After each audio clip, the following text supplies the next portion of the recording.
And hello, everybody, and welcome to Roll with Advantage. My name is Joe, and boy, what a session we have planned for today. Welcome to session number 34 of the Isles of Iverion. It's great to have you here. And there are no announcements before we get started, so I think that I'll just go ahead and roll the intro, and we'll dive on in. Let's do it.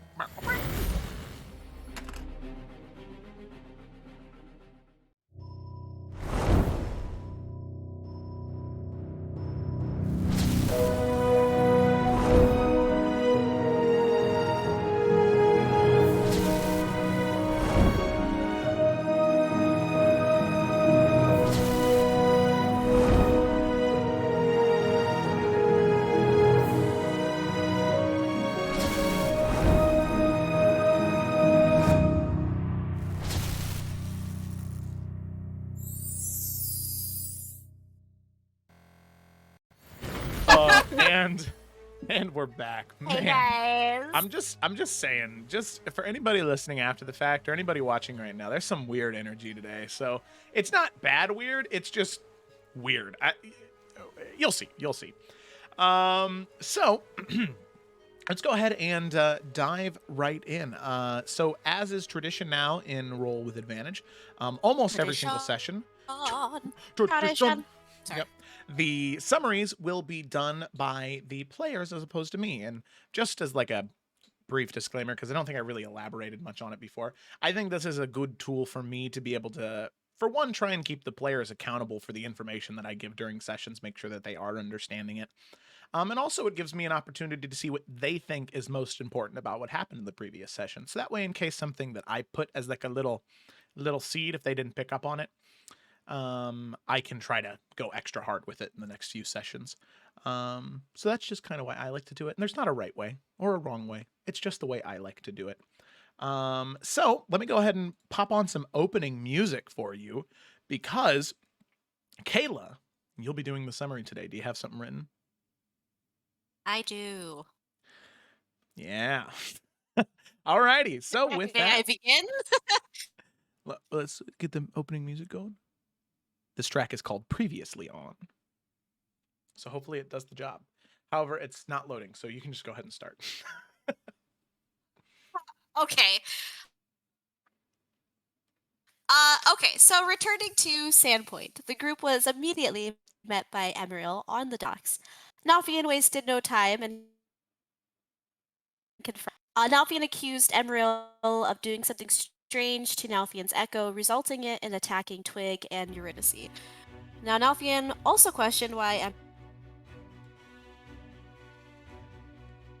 Emeril was in the group, that he is actually a simulacrum, and the version that Nalfian originally met was the real Emeril. The one that was a copy.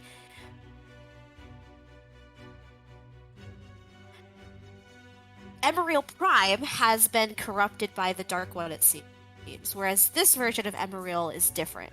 The Dark One is rising in power, and Emeril let us know that information, and that we need to become allies with Bianca and her friends. And another information that is also somehow connected to the Dark One and is looking for him. She is the one who is now in charge of the Sisterhood. The assassinate a named figure. Emeril then gave Eurydice Ollie kill them. Here, Kayla, could you disconnect and Emeril also reconnect mentioned real quick? Because the past, because you're kind of cutting out a little bit.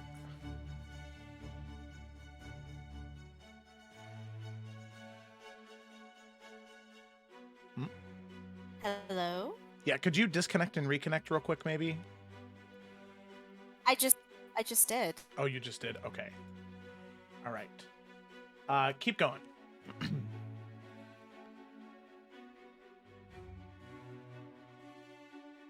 Oh. Well, I think she just left, so She just left. it's a bit hard for her to keep going. Oh, okay. Sorry, whenever I'm streaming, Discord turns on streaming mode to prevent that from happening. Maybe she's just closing out Discord. Yeah, I don't know. Her Discord has been acting... Well, it was acting fine, actually, up until we started. Oh, man. Oh, Mm. so great times. Yeah, I think that the one really important bit of... Oh, never mind. She's back. So I worked really hard on this summary. Did you hear, like, none of it? No, we heard almost all of it. It was just, like, towards that, like, the last, like, I- 15 seconds, it was starting to cut out a little bit more. Okay, I don't understand what's happening. Discord is, like, causing me to be very delayed for some reason all of a sudden. I like how it chose to just, as soon as we start to do this.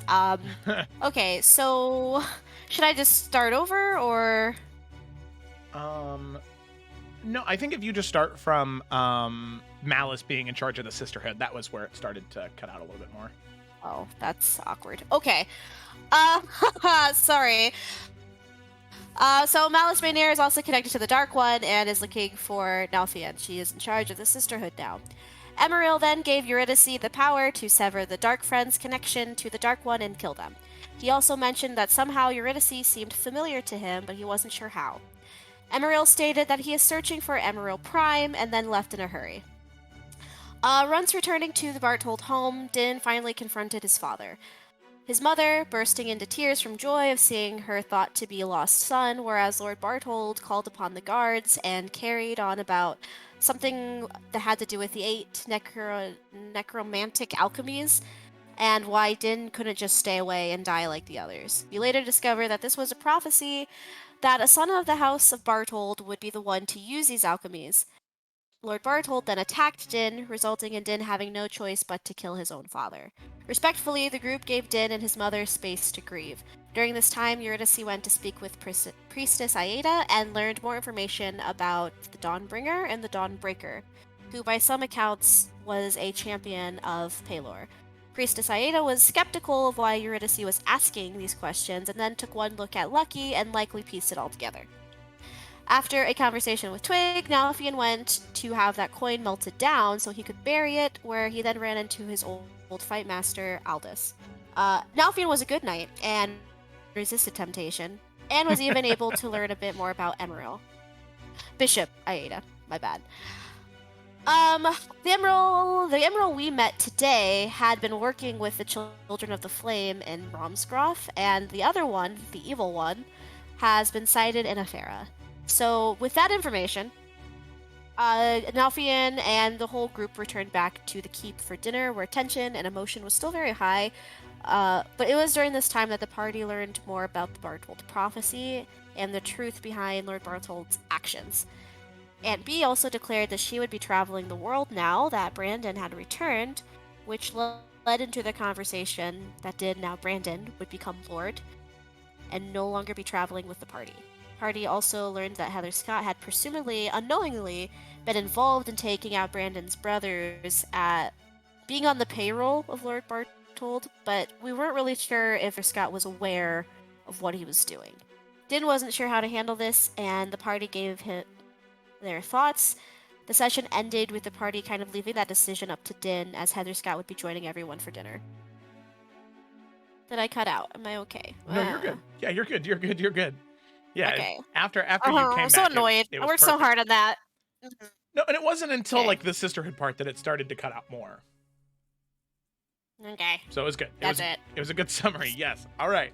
So that is right where we're going to go ahead and pick up. So after learning the truth behind this situation, that Captain Heather Scott, the same ship captain that you have been traveling with for the entirety of your journey in search of these ancient artifacts and in an attempt to stop the cultists of House Markle from rising up, apparently this same Captain Heather Scott was responsible for the death of the other 6 Bartold sons.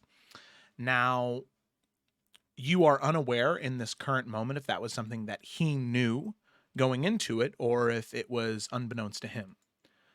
The one key thing to note is that on the paperwork, on the ledgers that were kept all those years ago, Captain Heather Scott's job, the memo of why he was paid, was to deal with pirates raiding the isle near Sand Point. So, having that knowledge, you then have what you need to determine whether you think Captain Heather Scott knew or didn't. And now that he is on his way, you can pursue that information from there and determine whether you would like to continue adventuring with Captain Heather Scott or you'd like to go your separate ways. So, with that, that is where we're going to go ahead and pick up. As all of you have, after a very emotional moment with Brandon and sort of his revealing that he would not be returning to adventure with all of you,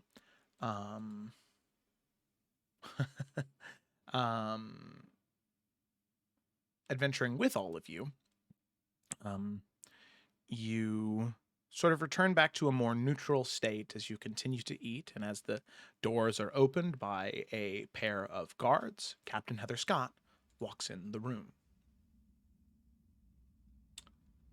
So as Captain Heather Scott walks in the room with the same bravado and confidence that he typically does, he smiles to all of you and says, "Well, I'm very sorry I was late. Had a little bit of a issue on the ship I had to deal with. So, what did I miss? I hope not too much." So he's just smiling, sort of looking at everybody, and everybody's just kind of looking to one another. Brandon sort of smiles at him and says something. Now Alfian will just kind of like, go ahead, sorry. I was just going to say, Brandon will just smile at him and gesture for him to sit down.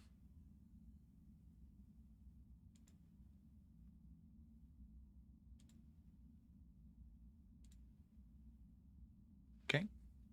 So Captain Heather Scott nods and takes a seat at the table next to everybody. And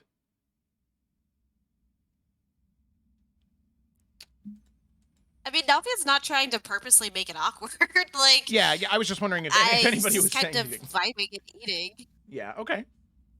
I mean, he's just gonna nod his direction. I mean, right before this happened, everybody in the party basically told Did, to sleep on it. Like, maybe not address it right away, because this is a very highly emotional state that he's in, and when you are really emotional, you can make irrational decisions. Yeah. So, I mean, and I think at least Nalfian, in his mind, and after like seeing everybody on the crew and the relationships that they've built together with everybody on the ship, he just doesn't vibe with the fact that the people on this ship would just be killing innocent people. Yeah. They had to have been fed misinformation. Yeah, okay. So if nobody's going to bring it up, Brandon's not going to, so then you'll just continue throughout your meal until eventually the night comes to a conclusion. And I'm very confused why none of my music on Foundry is working. That's awesome. Okay. I think everything is just broken internet-wise in Yeah, everything our house everything today. is As soon as we start streaming, yeah, of course. Beforehand it was fine. Yeah. So, Lordy Lou. Oh wow, yeah, that is not great. Okay. All right. So, then all of you, if you're not bringing it up with Captain Heather Scott, then the night just continues until eventually it concludes, and all of you are able to head back to the villa in order to get your rest that you so probably desire, in an effort to ready on your adventure in the morning, if it's not being brought up then. Nope. No, I don't think anyone's bringing it up. Okay. All right. Sounds good.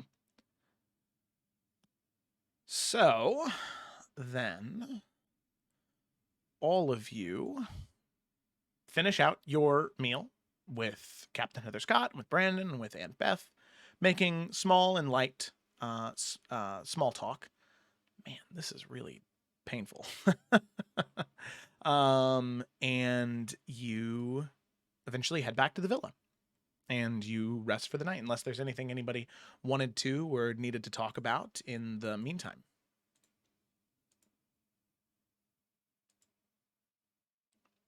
Actually, Twig will Nothing's good. try and talk to Aunt Beth before they head back.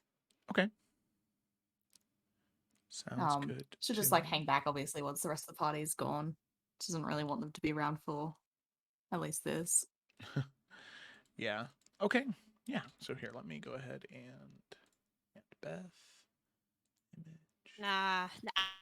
Nell would kind of hesitate for a second, but if Twig's kind of given the vibes that she needs to talk to her aunt, he's not gonna be a jerk about it, and he'll just escort Eurydice back. Okay. Sounds good to me. You do so.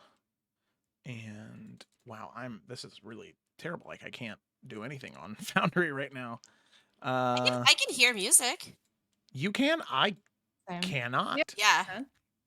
Oh I can wow. hear music and dark emotional piano and like fireplace music. Yeah. Well, I'm glad you guys can, because I am hearing Refresh nothing. the page, perhaps. I just did. Let me see. Let me mute this site. And I think our whole internet just gave us a huge fuck you, and it just died for a hot second, and it's just figuring itself out again. Yeah.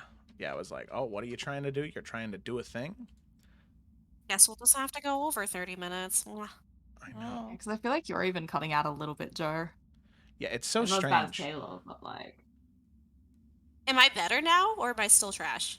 Oh, you're better. Okay. Thank you. Yeah, it's like what is happening? Like, oh goodness. I wish that I would have reset the router before we started. Because this is insane. Yeah, okay. All right. Well, I wish that things were playing on my end, but that's all right. I guess if they're playing for all of you, that's better for than nothing. Okay. So yeah, so you hang back a little bit to talk to Aunt Beth, and she does so happily as you sort of gesture for her to talk to you. She will kind of smile and nod, and there are some servants that come around and grab the different plates and leftovers around the table. And as you approach her, she says, "Yes. What do you want to talk about, Twig?"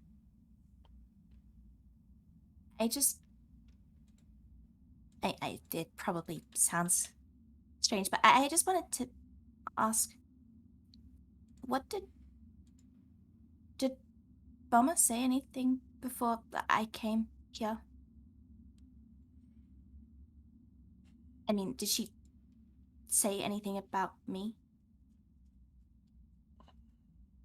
And you can see that she Or I guess definitely. why I should be here?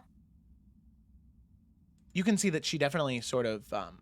There was a smile on her face, and there's a brief sort of flash on her face of sadness, more so than anything else. And she says,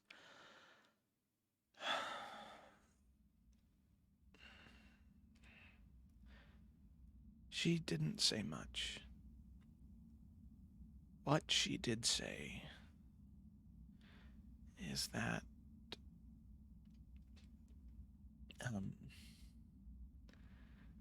she felt like you would have an easier time learning how to be the lady you needed to be here rather than there.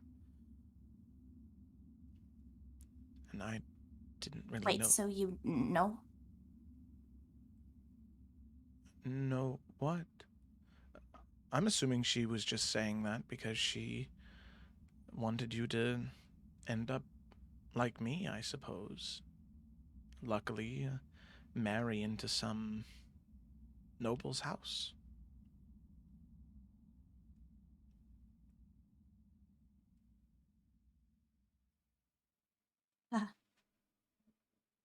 Right.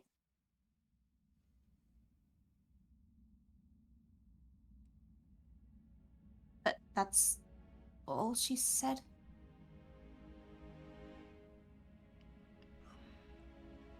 Yes, and she felt like she couldn't handle it. And she just needed a break. And Well, I suppose that I just wanted someone here to breathe life into the place. So I said yes. I didn't bother trying to teach you how to be a lady because it didn't seem like something you were interested in. That's all. I mean, if you've changed your mind, I've learned the ways to have proper etiquette, but just never thought that was something you would enjoy.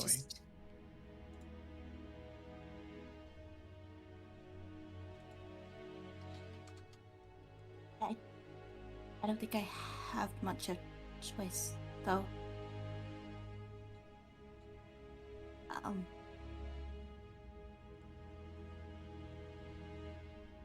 She's very much just like very much just considering her words. Taking a very long moment to just hesitate. So you don't know that... Well, you're not really my aunt. Well, I don't know what all of that talk is about. Twig,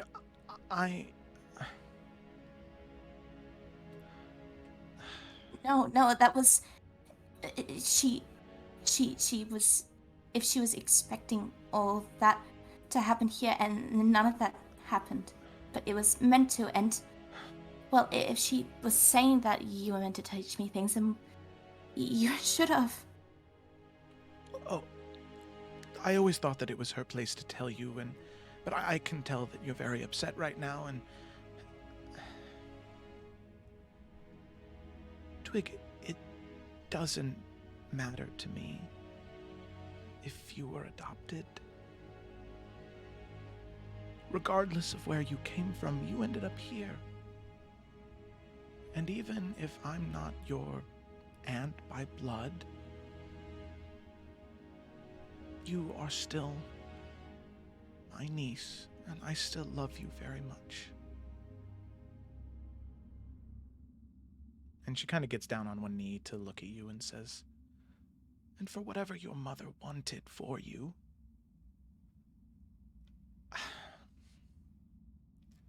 so many parents have big ideas about what their children should do, who their children should be.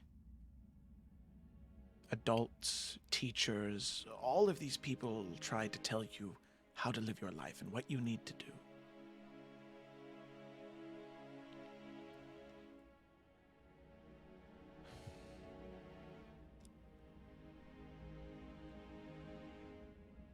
It is just not that easy.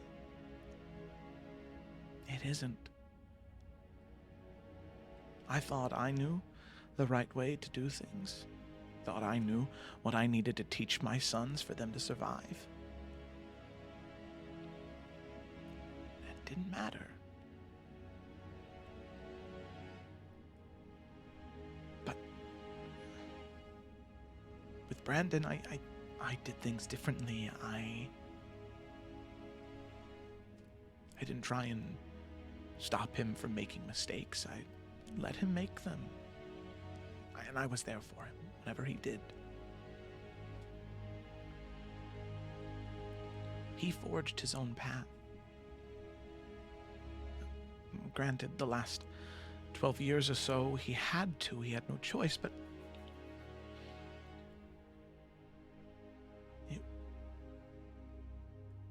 it was something he did on his own, and he made his own decisions about what he wanted in life. And those decisions brought him back here.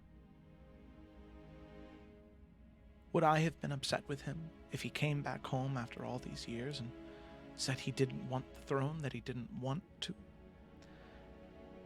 be Lord of Sandpoint? Maybe. I don't know. But at the end of the day, it's not my place to tell him what to do. He is his own man, and Twig, you are your own woman. You think Din's gonna be a good lord? Even if he has been away for so long? And she looks at you, sort of tears, or her eyes growing very wet, sort of swelling with tears, and she looks at you and said, "He's going to be the best lord. The best."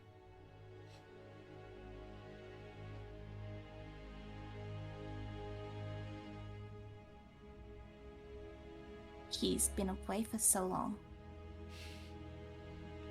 I mean, I know he's very knowledgeable about all the things there, but don't you think that would, I don't know, impact things? No, Twig. One of the most important things that I've learned in my many, many, many years is that a good leader isn't someone who never leaves, who only cares about the people immediately around them. A good leader has a perspective. They know what it's like to be out in the wilderness alone and afraid. They know what it feels like to be the poor farmer having to struggle just to make ends meet. Going out into the world and seeing what's out there instead of being raised with a silver spoon, it doesn't make you a bad leader. It makes you a better one. Why do you think all of the Bartolds, when they turned 18, they would sail off into the world? Because before Henwick,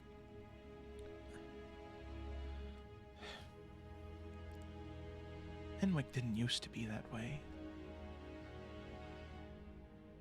When I met him, he was much younger. He was so kind and soft-spoken. He'd been so many places that I'd only ever dreamed of.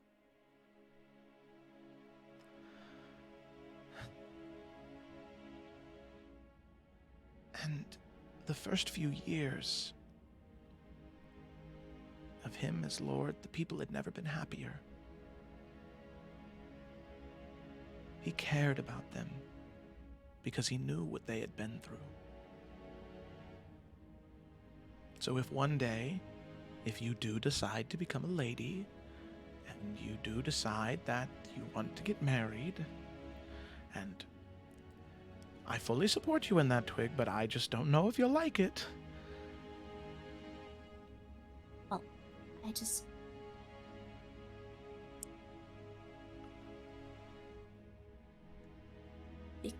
Because, like I was saying, I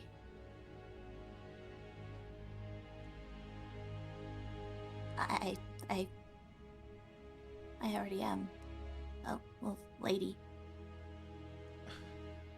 Because,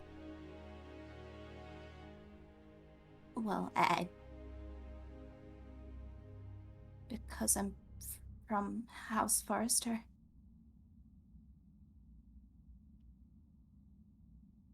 She kind of squints at you. And, well, I mean, if even if I've been away, it's still okay, then I guess it doesn't matter what, well, I guess who I meet. I guess I'm already in the same situation as Din. Oh. And you see her she covers her mouth a little bit. She says, I can't believe I never noticed.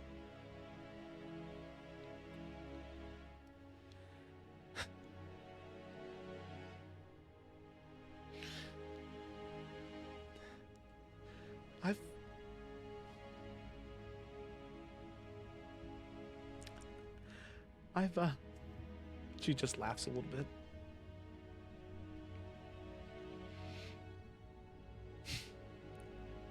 I've met your mother before, Twig. I would hope so. And you look just like her. Oh, that's what you meant, right? Wait, you have? I have. When? Oh, it was maybe 20 years ago. She was so young, only just coronated. She was going around to the different houses in the area. She wanted to personally introduce herself. There was this handsome young man at her side, wearing armor of black roses. He's very dashing.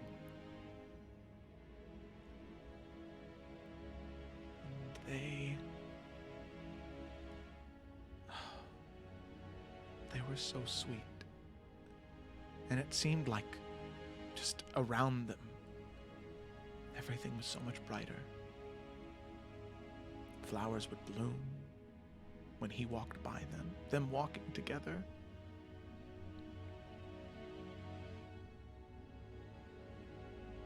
I wish they never would have left. I didn't get to know her very well, but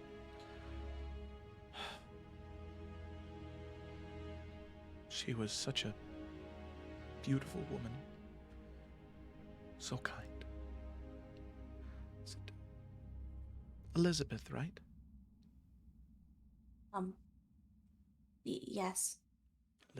Elizabeth Forrester.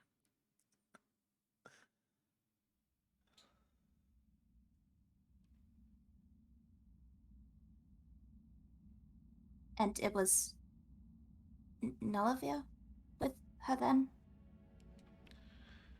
He didn't give a name, just, he called himself the Knight of Black Roses. I think the two of them had the sweets for each other, the way they were looking at each other. Young love.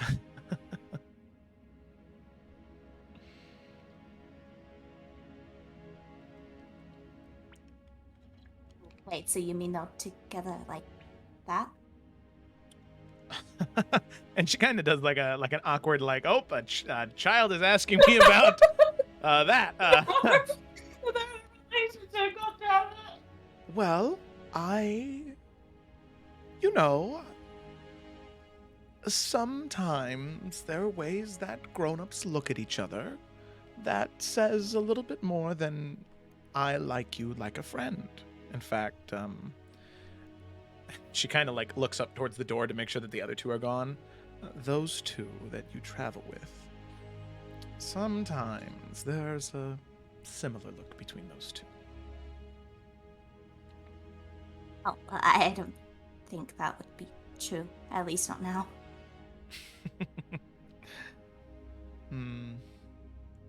Well, after all, I am just some old crazy lady. What do I know?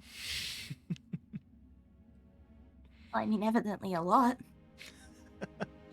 I suppose you're right.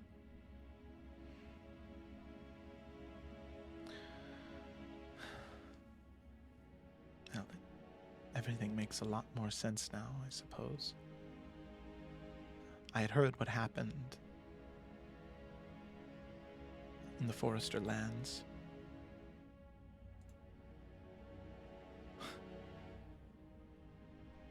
And I felt so bad for Elizabeth.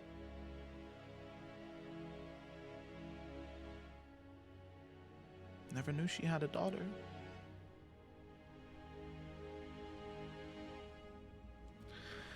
Well, then I guess that means you are a lady. And in fact, you are a great lady. Not just as in you're good, but House Forrester was one of the great houses of Iverion. In fact, I think that means that you have more sway than I do. My lady. And she kind of bows a little bit. It is a pleasure to serve Oh, you. no, please don't do that. I'm just kidding. I'm just kidding. As long as you're in my house, you're still my niece. But do you actually think I could be a good lady? And I don't just mean being nice the way that you always are. I mean, you obviously, well, you've obviously been more involved in things than, well, I have. And so you would know. She kind of looks at you with these very, very, very, this very soft look, with a very slight smile on her face. And she says,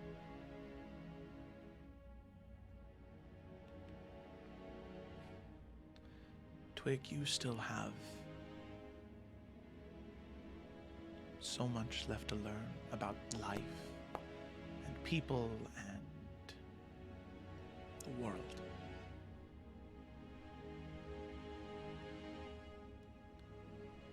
How things work and how people are supposed to act and how they react to things and how cruel the world can be. But even with all of that considered, I know that you are exactly what a place like Hazran's Hollow needs.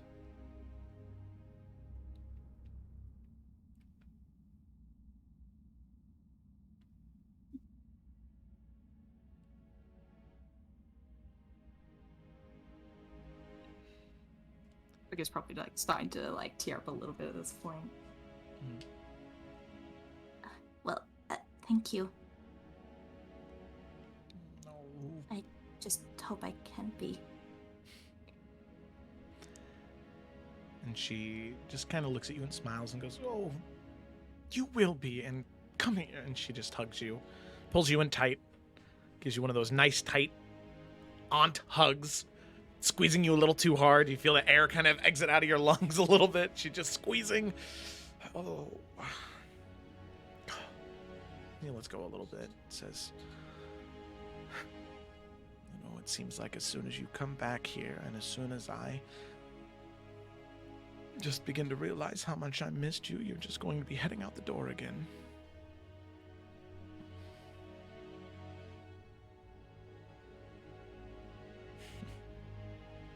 I mean, I guess you could always, if you still want to travel, you could stay on the ship we're on. Oh, and we no. could still see each other. Twig, I think your ship has a bit too much excitement for me. I want something smooth, going against waters where I don't think I'll run into any pirates or... I had heard word of the Southern Star and something to do with a dragon. I hope that wasn't true. Well, it was, but he's nice. Oh, you see, I'd like to try and stay as far away from dragons as I can. So I think that, as much as it's tempting, I think it's best that you continue your travel with your companions without some old crazy lady to slow you down.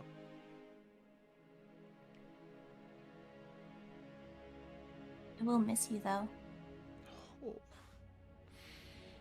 Oh, I will miss you too, Twig. Oh, come here. And she hugs you again and squeezes again. This time you're more used to not having air in your lungs, so it's a little bit more normal. But she squeezes extra tight. And this time she almost doesn't let go as she just kind of rubs her hand on She'd your want back. to stay there for a long while. Yeah. Oh, yeah. And she's not letting go. Like, you're going to have to start to kind of wiggle and squirm in order for her hand back to let go. Because she's just going to kind of hold you tight. And she's going to say, okay, now if I don't let you go, that means you can't leave, right? Oh. And then eventually, after a few moments, as you kind of start to wiggle and squirm and, like, pat on her, she's like, okay, all right. And she'll kind of let you go. And she'll just smile at you and say, well, Lady Twig, would you mind if I escort you back to your villa? Of course, I wouldn't mind. Yes. Very good. Actually, if I remember correctly, I believe it's the Lord's duty to escort a lady to her residence when staying in their keep. Is that right, Brandon? And Brandon, as he's kind of like, he's got like a stack of dishes that he's like carrying back to the kitchen. Oh, yeah, it's Lord Bartold, Mom? Yeah. Yeah, I'm a lord now. Yeah, and he kind of sets the plates down on a table. And she kind of like looks at you and kind of rolls her eyes a little bit and kind of whispers, I hope that this whole lord thing doesn't go to his head. Well, I mean, I guess it hopefully shouldn't. Well, with Nalfian, we've been learning, well, things about a lot, and, well, that's one of the things in the book that you shouldn't, well, get too high on your hubris. At that point, Brandon kind of walks up and says, what was this about hubris now? Well, I think it's a good thing to keep in mind. Yeah. No, Mom, I promise you I'm just kidding. It's all right. Believe me, I'm not... I'm not like Theo. Don't worry. I'm not going to get overconfident, too cocky. All right? She kind of looks up at him and smiles and says, you are definitely nothing like him. And the two of them kind of share a laugh.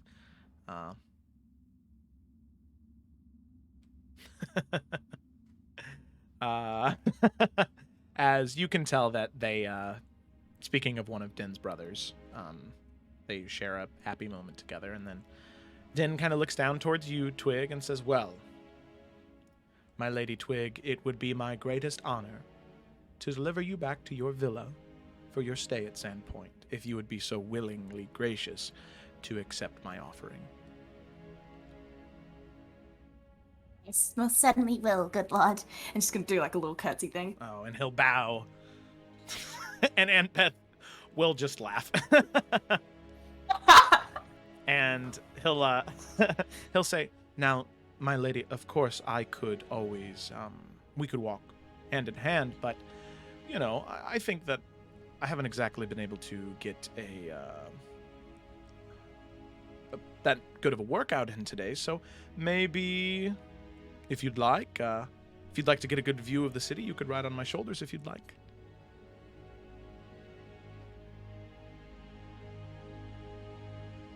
Looks down for a minute. I'm not a kid. Oh, that's right. You are not. My apologies. My apologies. We will walk hand in hand. Well, I wouldn't mind being told, though. Ah, yes. Sheepish. To walk amongst the giants, of course. And I'll kind of get down on one knee and bow towards you and be like, well, hop on. Climb it up. Okay. He'll sort of grab onto your legs as you're on top of his shoulders. And Aunt Beth is just cackling at this. She's really enjoying herself. As with that, Brandon will kind of be like, all right, now hold on. All right, my lady Bartold, I will return before the evening is out. And he'll kind of do like a half bow as you kind of like fold over his head a little bit as your hair kind of like drops down around your face and he kind of bends back up. Twig has 18, or Twig does not have 18 strength. Brandon has 18 strength. So he's straining a little bit, but he'll be fine in the walk there. He's a strong boy, yeah. All right. Well, there we go. All right, let's go.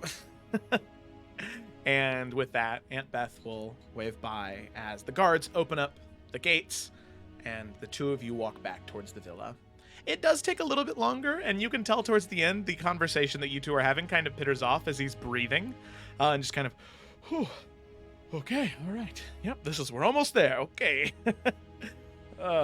This walk was a lot longer than I remembered it being, as the two of you are just walking back until eventually you get back to the villa, and I'll get back down on one knee and kind of pick you up underneath your arms and pull you off and set you down on the ground. And say, well, here you are. The villa Thank And you for he'll- taking me. You're welcome. It was my honor. And he'll do a little half bow on his knee in front of you, and he'll say,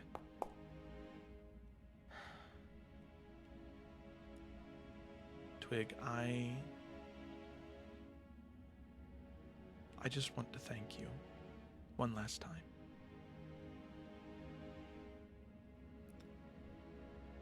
Well, I mean, it was always meant to happen, right?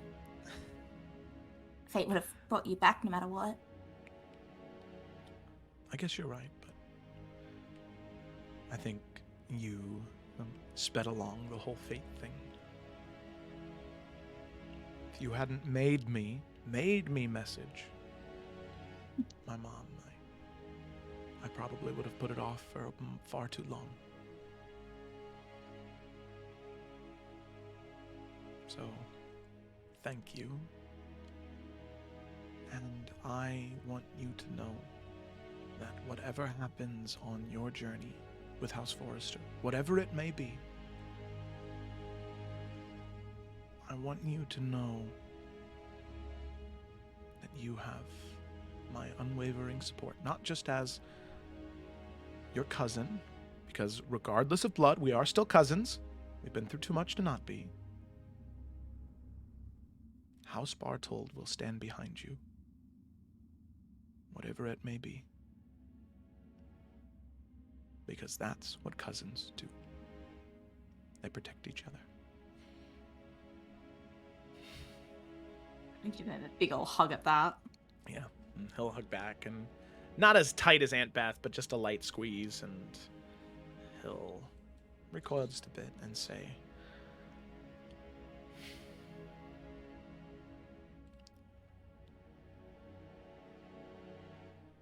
I know you're probably tired of having people tell you to stay safe on your adventures.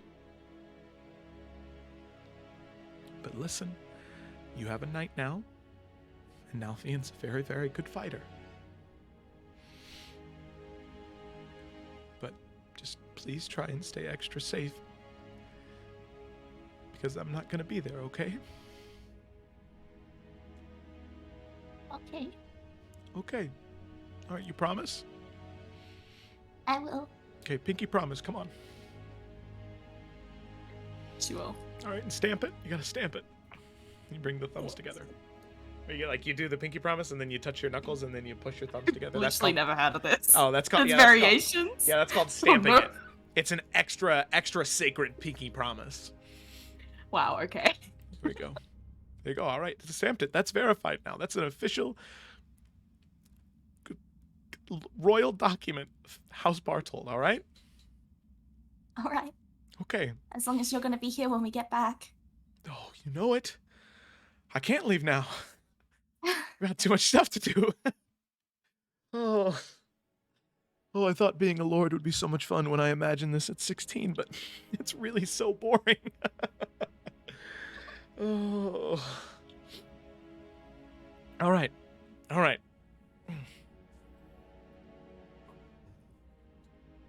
And, yeah, okay. All right, I'm good. Are you good? I'm good. I'm good. I'm good. Good. I feel like it's probably good for you to get back and maybe go to sleep. Oh, yeah. Yeah, you're right. You're right. Okay, well, you get lots of sleep, too.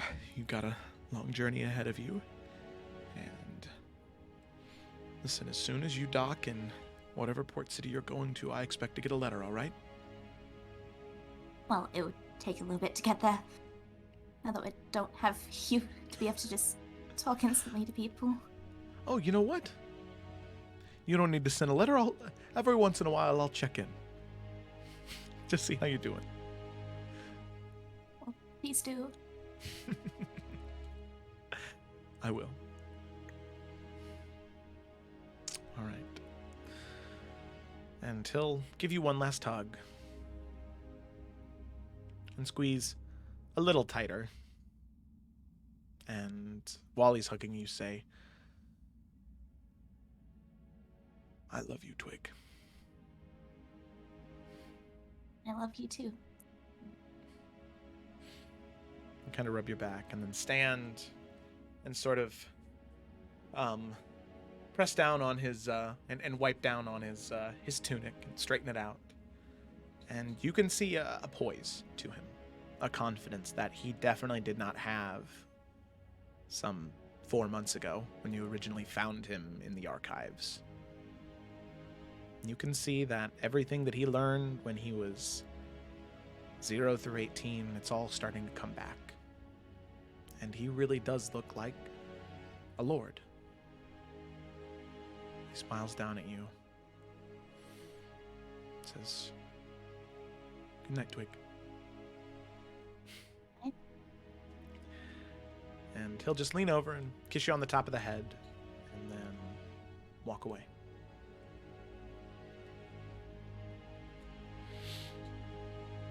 Twig will just go inside the villa. Okay. All right.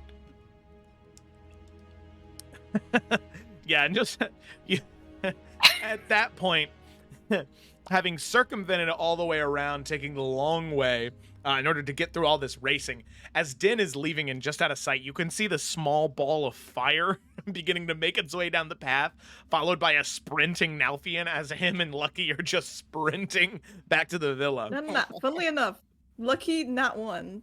Nalfian got a 10 and Eurydice got a 14. So yeah, Eurydice fucking cheated, but it's fine. you can, I used Darkon's own luck.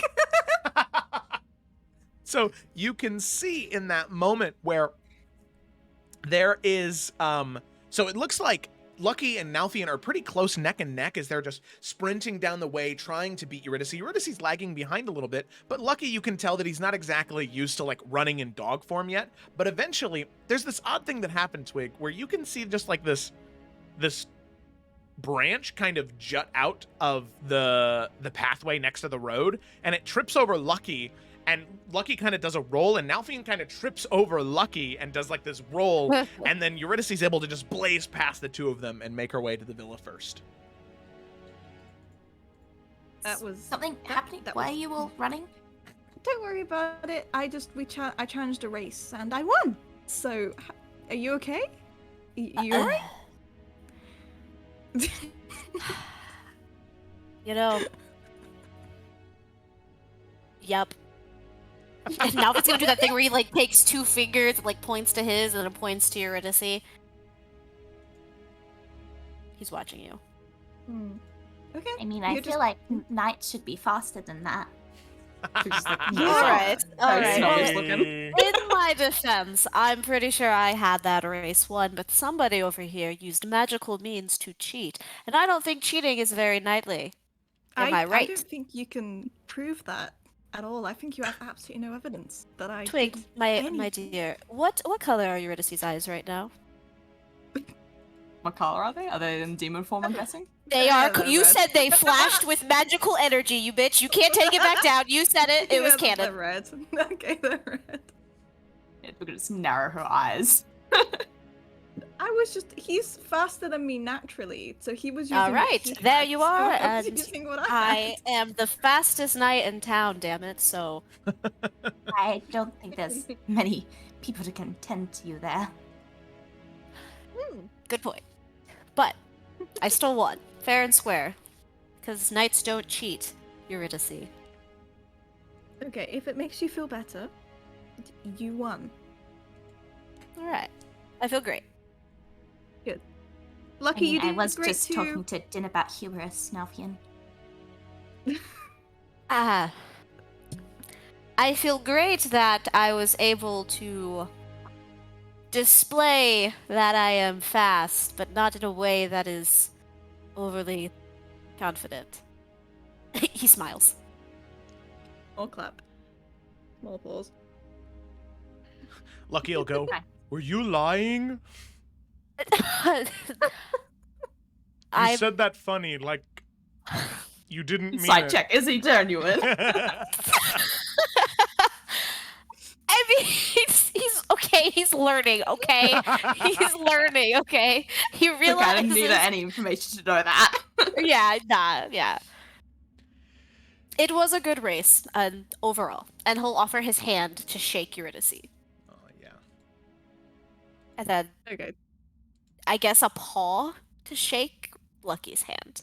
Wait, does he know how to shake? Lucky, all you have to do is just put your paw up and just put it on Nalfian's hand. He raises his paw up I think he can. and kind of puts it on Nalfian's hand. Like this? Nice! Yes, that's perfect. Hold on, she's gonna give him a treat. Oh. Ow, ow, ow. As the flame just consumes it. Oh man. Do All I right, leave see, it that here? was- Do I just Well, hold his hand now? No, that You can was. see the paw kind of Yes. grows into tendrils of Yeah. flame as it just grabs onto your all hand. right. Nope. All right. Good sportsmanship, though. That's what that was. See, write that down in the Hand book. kinda Good slips out. sportsmanship. Falls back onto the ground, and the 3 tendrils of flame turns back into a dog paw. Okay. Being a dog All is right. weird. If You're- you want to be something else, you can. I'm not forcing you to be a dog. I thought you liked it and it worked for everyone else as well. Oh no, I'm okay with dog. Okay. I mean, could you be like a little rabbit? I could. Always, just I don't know. Ignore. Okay. And he will. Lucky, try a rabbit for a Wow. second. A rabbit, like a. Okay. Like, yeah. Okay. And he focuses, and you see the. He can only get so small, so like he's kind of like a huge rabbit. Like Oh. he's like a trouble-sized rabbit, where he's a very very big, a very big rabbit, where he's like maybe like 2 soccer balls or like 2 footballs big. Odd. I don't know. These legs are weird. They're too springy. Try jumping. He tries, but he's still just like flame, so he just kind of like hops up like 2 inches off the ground. No, I don't like it. And he turns Okay. back into a dog. How you tried? It's good to try new things. And she just pets him. It's good to try new things. Okay. I don't feel like that's gonna backfire somehow. Nah. Just like how Nah. Ivana was like, "This is fucking great," and then he picked that up. He's like a toddler. You can't say things around him. He'll just take it to heart. No, it's fine. All right. He'll be okay. I think it's getting late. Let's get everyone to bed. We've got a long way to go in the morning. Mhm. Okay. And Nalf will like offer his arm to both ladies to escort them back to the villa, like a good fucking knight would. Wow. So you guys are like 15 feet away from the villa. Okay, well, let's walk in. Okay. Hey man, Hey, they have to Whatever be makes safe sense. every step of the way. that's fucking right. Protecting the weak and meek and the lady folks and whatever else is on the list. The lady folks, not the men No. folk. What? That's what I said. Okay. We continue. No, but that's Wow. all right. Moving on. man. Down on the boat fast. Fucking let's just leave Eurydice. We don't need him anymore. Gal It's squad. okay. It's not like he said that out loud, so it's fine. You're in the house He was now. thinking it. And that's what matters. And so, as all of you return, you can see that Blossom has been busy at work. She has been sort of cleaning and just making a nice little, doing some like small decoration additions and moving some stuff around. She should she have not chosen the Silent Shield, she could have been a very good interior decorator. As you can see that there's just a nice flow to all of the rooms. And you can see, Twig, that she did not touch any of the things that she could very plainly tell were yours. So any of your I think books... even though they're not hers, that she sees that like things have just been moved, she's like trying to restrain herself from just moving them back. And she kind of is at this point, as all of you get back, you can see that she's just brewing some tea. And as all of you walk in, she's no longer in her armor. She's just in some very light, comfortable clothes. and not wearing any shoes. You can hear the like little clop clop clop of the hooves. She's sort of, oh, hey there. All of you are back. I could hear some running and yelling out there. I hope everything was all right. It didn't sound too bad, so I thought it was probably okay. Do any of you want some tea? I don't know how stressful it's been for you.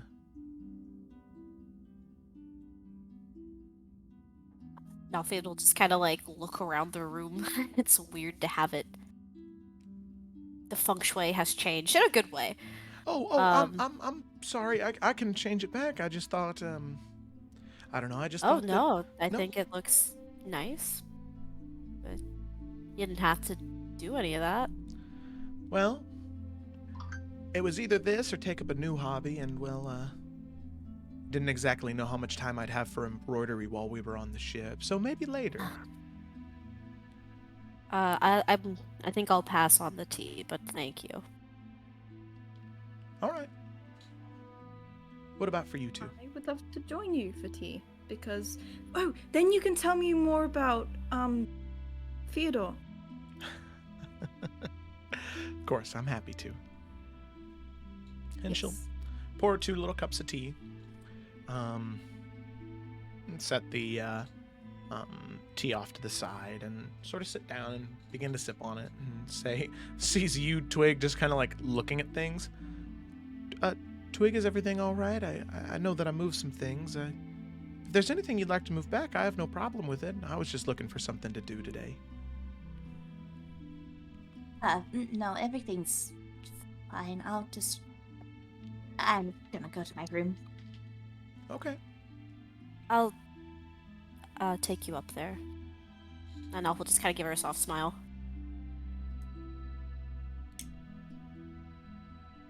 Dad say his goodnight rituals. Of course, of course. Okay. So, with that, you're ready to see you and Blossom are left downstairs, and Nalfian and Twig, you head upstairs. You're ready to see... she will tell you a story about him, where she says, so, obviously, now, considering what my sort of employment is, in the house we would have lots of different types of weapons or armor, shields, helms, that type of thing, and, well, some days we would have shipments delivered where if I needed to clean them or check them out to make sure they were worthy of different people in the Silent Shields, I'd do that. Well, one day, Eliza and I, one, and she kind of laughs. One thing that we really like to do is we'd spend a weekend making bread. We knew that we could go out and buy it, but it was just something for the two of us to do. So one day we got a little carried away with our bread baking, and Theodore wound his way up into a shipment of these things. Now, there's an item that is pretty much like a small leather pouch, and you can reach in and you can pull out little beads and throw them, and then those beads are imbued with some type of natural magic where they summon small animals. And you must imagine our surprise when we're baking bread, watching it rise, and we start to hear tiger growling and elephants and pigs zoinking. And we run in and we see practically a zoo in our living room. All of the animals were friendly, and Theodore told us afterwards that they could talk to him. And needless to say, he was very sad when they eventually disappeared about an hour later, but... oh my goodness. It was quite the day, that's for sure. Yeah, that sounds like quite the surprise to find in your house. Oh, He's yeah. mischievous. Oh, yes, he is. He really... He really wants to become a Silent Shield one day, too. I don't know if I want him to be. That's really dangerous, but it can be, at least. I don't know. At the end of the day, Well, he's young, so he might change his mind, or you have plenty of time to make sure he's a good one.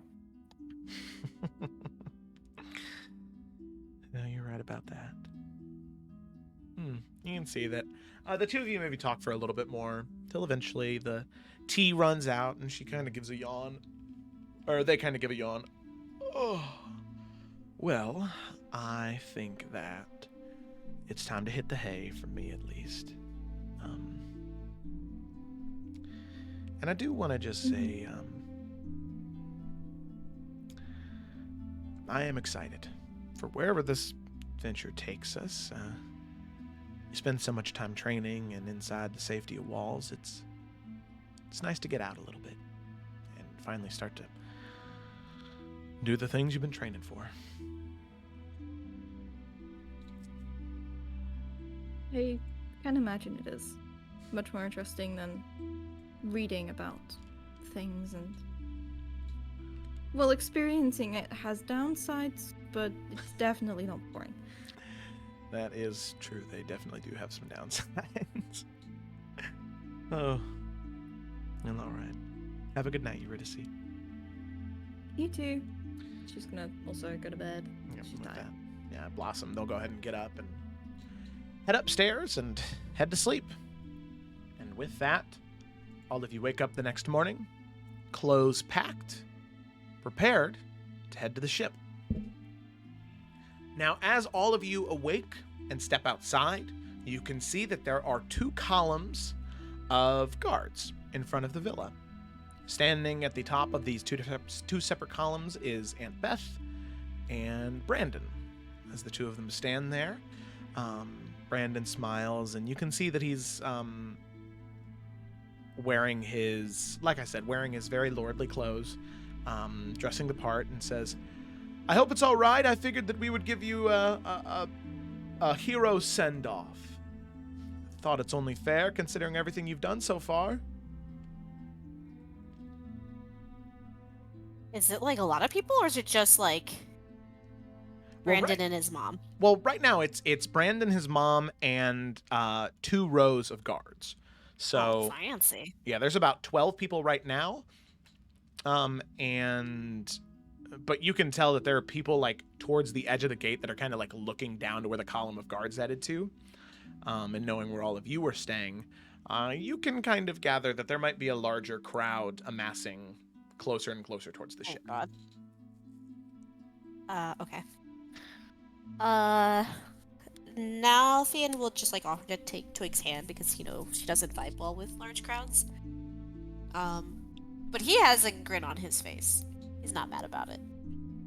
But then he realizes last night one of the things he read was all about vanity, and he like softens his grin just a little bit.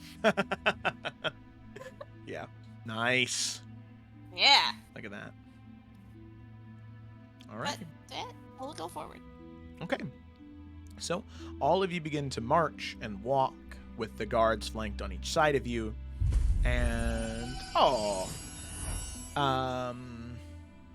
AJ Longham's, thank you for the raid. That's awesome. Thank you so much. Much appreciated. So, you can see that as all of you begin to march slowly there, the guards flanking on each side, you can see the groups of people in the crowds begin to grow more dense and more dense. The longer, the more time that you spend traveling to these docks. And you can see the crowds grow, and more of them are looking at you and smiling and waving.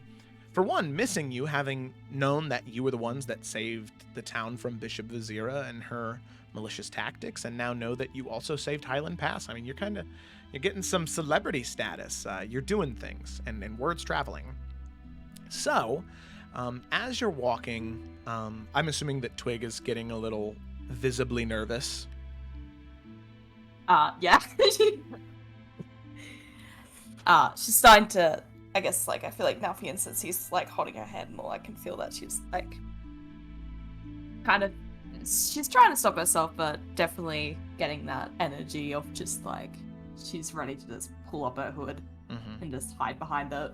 Yeah, like he's holding her hand, not like hard in a way that it's like hurting her hand, but like he's squeezing her hand just to let her know that he's here, and just kind of like walking very closely next to her, and maybe even at a quicker pace. Okay. And as the two of you are walking, sort of flanked in between Brandon and Aunt Beth, Aunt Beth will kind of look down at you, Twig, and smile and see that you're a little nervous, and then she'll her head will cock the other way, and she'll lean down a little bit, and she says, I just want to say that your hair looks fabulous today, Twig. Oh, thank you. Nalfian did it. She kind of looks up at you and is like, oh, Nalfian did it. Well, you see, I'm a bit of an expert when it comes to hair braiding. I wish I would have known, or else I would have hired you for this wonderful event we have today. Nalfi, like, he realized what he says, and then he was like, that's a little prideful, wasn't it? Well, I mean, it's just a hobby that someone close to me taught me once, so. Yes, of course. She'll just smile. She'll just smile at you, Twig, and sort of nod, and she has this big toothy grin, seeing your hair and how nicely done it is. And with that, she'll kind of maybe squeeze your shoulder, squeeze your hand a little bit, and then continue walking. All right. So, with that, all of you eventually make your way to the ship, and Brandon does lean over to you, Nalfian, and says, I slept on it, and I decided that Heather Scott doesn't need to know. I feel like I trust him enough to know that he wouldn't do something like that, and I feel like it would break his heart to learn the truth. Yeah. Hey, this is your call, but I agree. And I support you in this. I think it's better that he knows that he's doing good for you now and your family. And Brandon. Now he'll kind of like smirk when he says that. If there is ever anything you ever need, don't hesitate to reach out. Oh, no, I won't. I know that I can count on all of you, and, well, luckily, you are an instant's notice away. As in that moment, he just kind of passively casts sending and just says, because I can do this. Health will just laugh and just kind of like clasp him on the shoulder, give him a nice little bro hug. Yep. Nice indeed. So, hugging back and forth, eventually you arrive at the ship, and you can see the crowd has now begun to grow very, very, very dense in this area. But luckily for all of you, there are more guards here, sort of blocking the way so the crowd can't wander into the area. They can't get in the way of the ship. As you can see, people gathering crates and moving things onto the ship. You can see that everybody just genuinely is very happy to see you and very excited at such a happy sight to see not only to see Brandon back, but to see Aunt Beth out and about in the city, and to see the group of you return, but leaving now to pursue more good, to do more good, to do the things that you have been doing. As you arrive at the dock, right at the gangplank, getting ready to walk up onto the ship and depart, you can see Aunt Beth and Brandon. They share one last look with you, and hugs go around for everybody from both of them, as there is just this shared happiness. And sure, there is a bit of sadness in these final moments, But this isn't a goodbye. This is genuinely just a see you later. So, that considered, Bye, Sandpoint. if there is nothing else, all of you will board the ship. Unless there's anything else anybody wants to say. Any final words before you leave Sandpoint? Twig will have another final word. Just as she's like hugging Aunt Beth. She would just say, I still think it's unfair that you're going back home before I do. Back to White Harbor. I mean, I feel like I should be going with you to see Mama, but... I guess... Tell her I miss her. I will, Twig. I will. She'll give you one last extra tight hug. and just like in that hug, she'll just say, I don't know if I'm going to go back.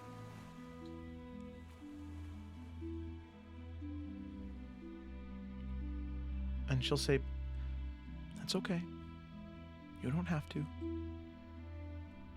Doesn't make me a bad daughter, does it? No. Don't tell her I said that. No. Please. I won't.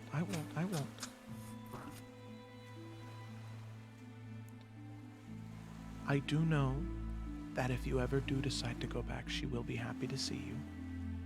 But I think all things considered, if she knew the truth, she will understand if you don't. You think so? Because, I mean, I used to, well, as bad as it sounds, used to think that maybe you would forget that I was out at the villa.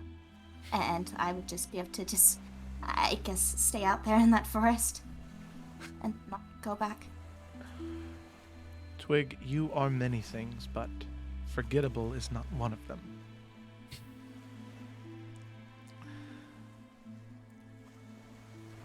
I'm sure she misses you, regardless of how she may have acted.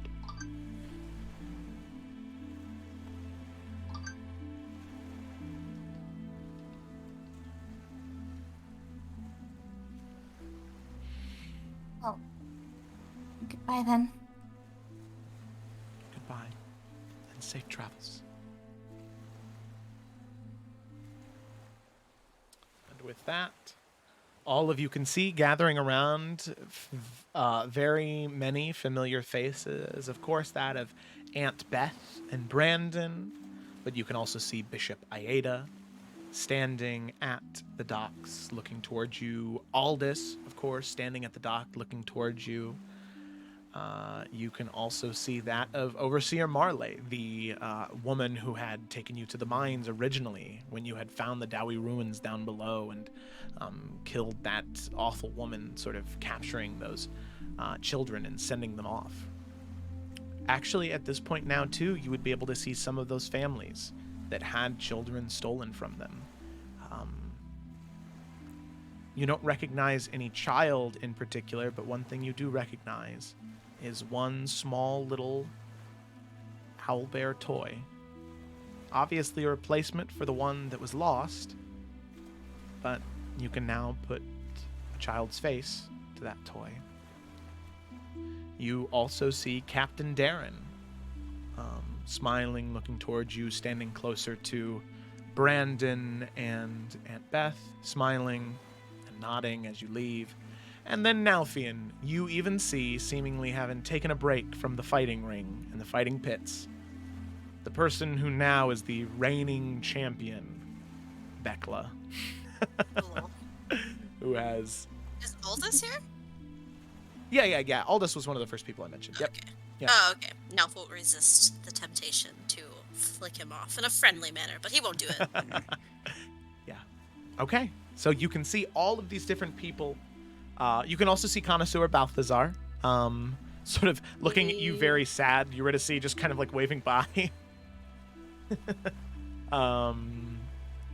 As all of you board on the ship you head to the stern.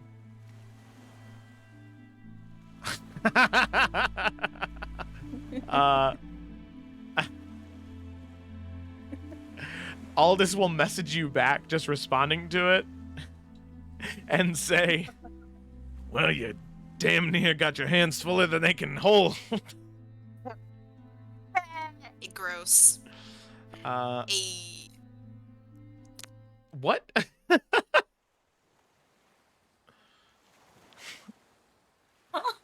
Disgusting. I was referencing like he's a handful, like. I know, and I was making a terrible joke about penises. Okay, Okay, move on. all right. As long as we're on the same page, I suppose it's okay.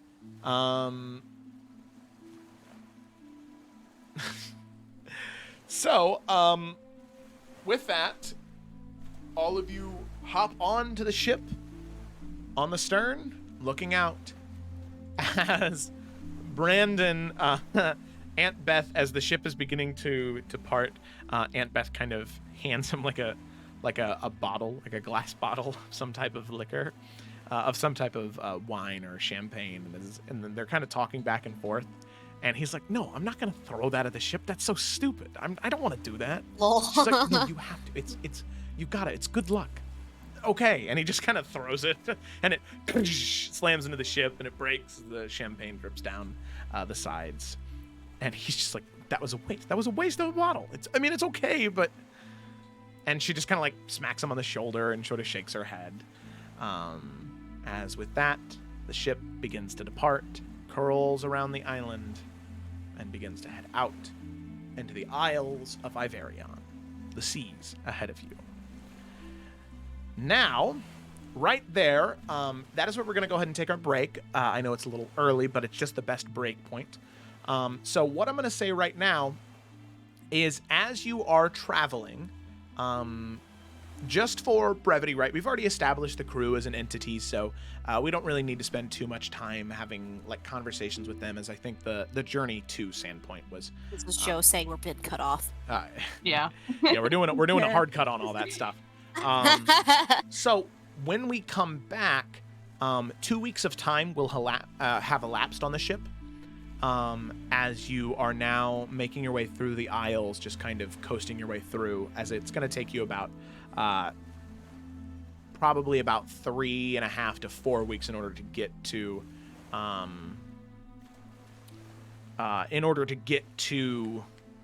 the port that you're headed to, in order to get to the Riverlands. Real? To the Riverlands, yeah. So, just so you know, that means that you will be picking up on the 15th of the thawing, which is pretty much the middle of March, so right at the beginning of spring. Oh, nice. Is where you will be picking up when we come back, that is.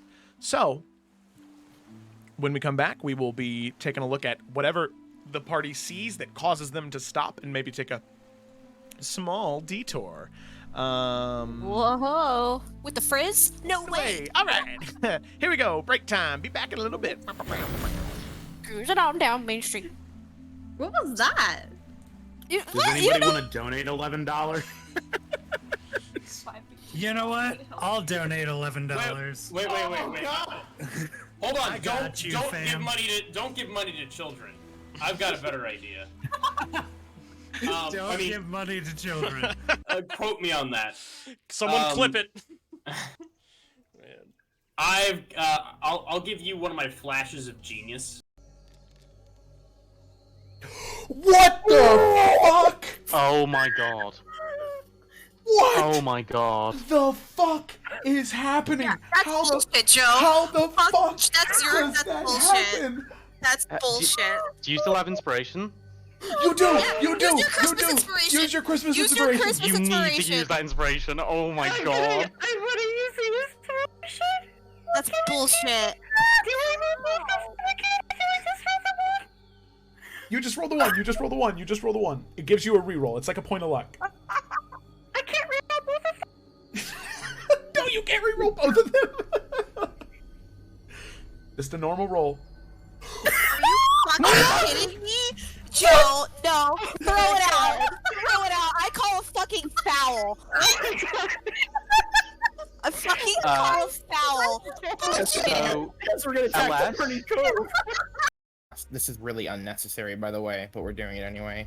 Misty step to come behind this guy right over here, and he whispers into his ear, "It's nothing personal, kid." And I'm gonna try to like Anakin Skywalker to I'm leaving this campaign. Anakin Skywalker to Count Dooku with both of my swords, just trying to lob his head off with 2 attacks. Betty.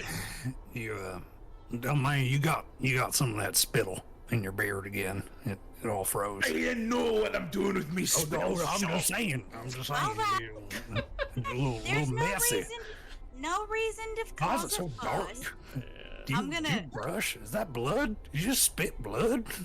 Clip, please, clip. I know what I'm doing with me spill.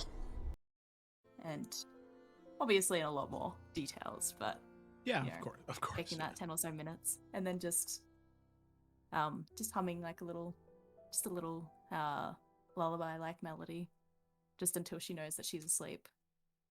Yeah, when you like finish the story and look down, you see that Morwen is asleep and breathing easier than she had been. Somebody's on top of her. Cole, you can tell she's so close to death. Like, she's damn near, like, whoever's going, Minister James could have done something, and it would have. Hold on, DM. I have the Mage Slayer feat. Did you say she's casting a spell? Oh, yeah.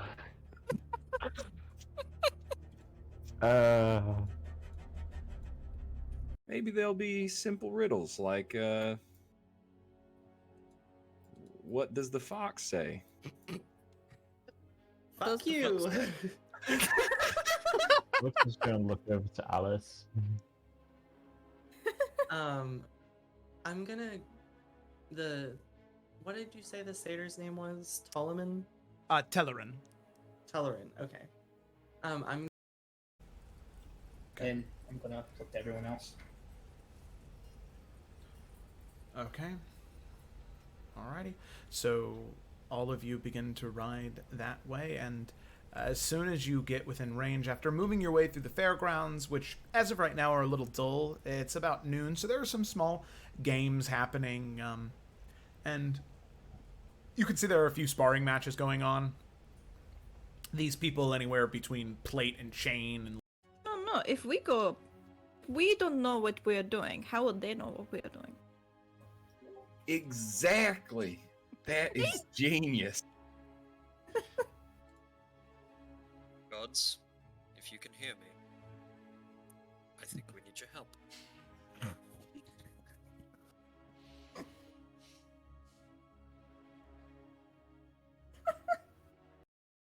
I thought you were pausing for dramatic effect, but it just turns out that we couldn't hear you.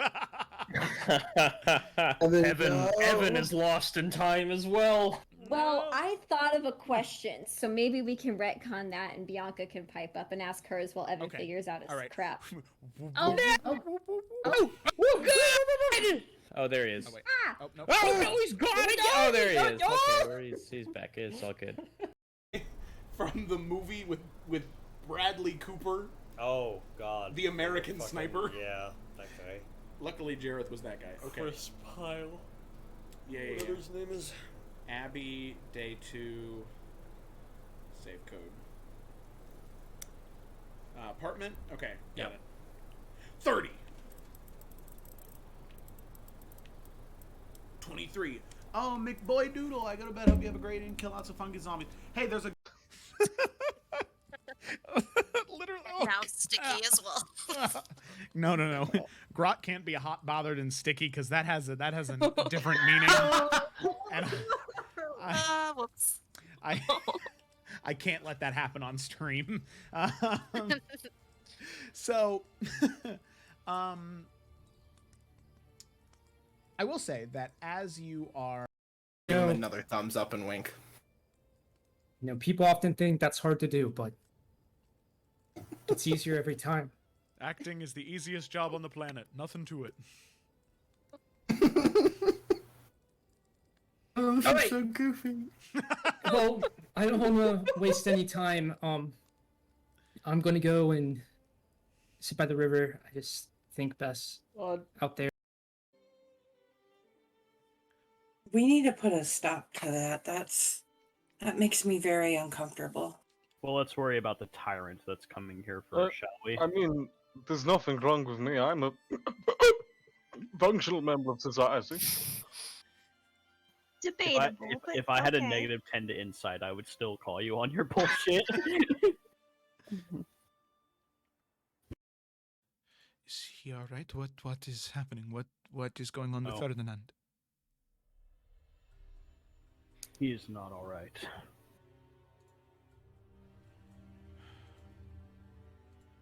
He opposed them valiantly. And then the silence took him.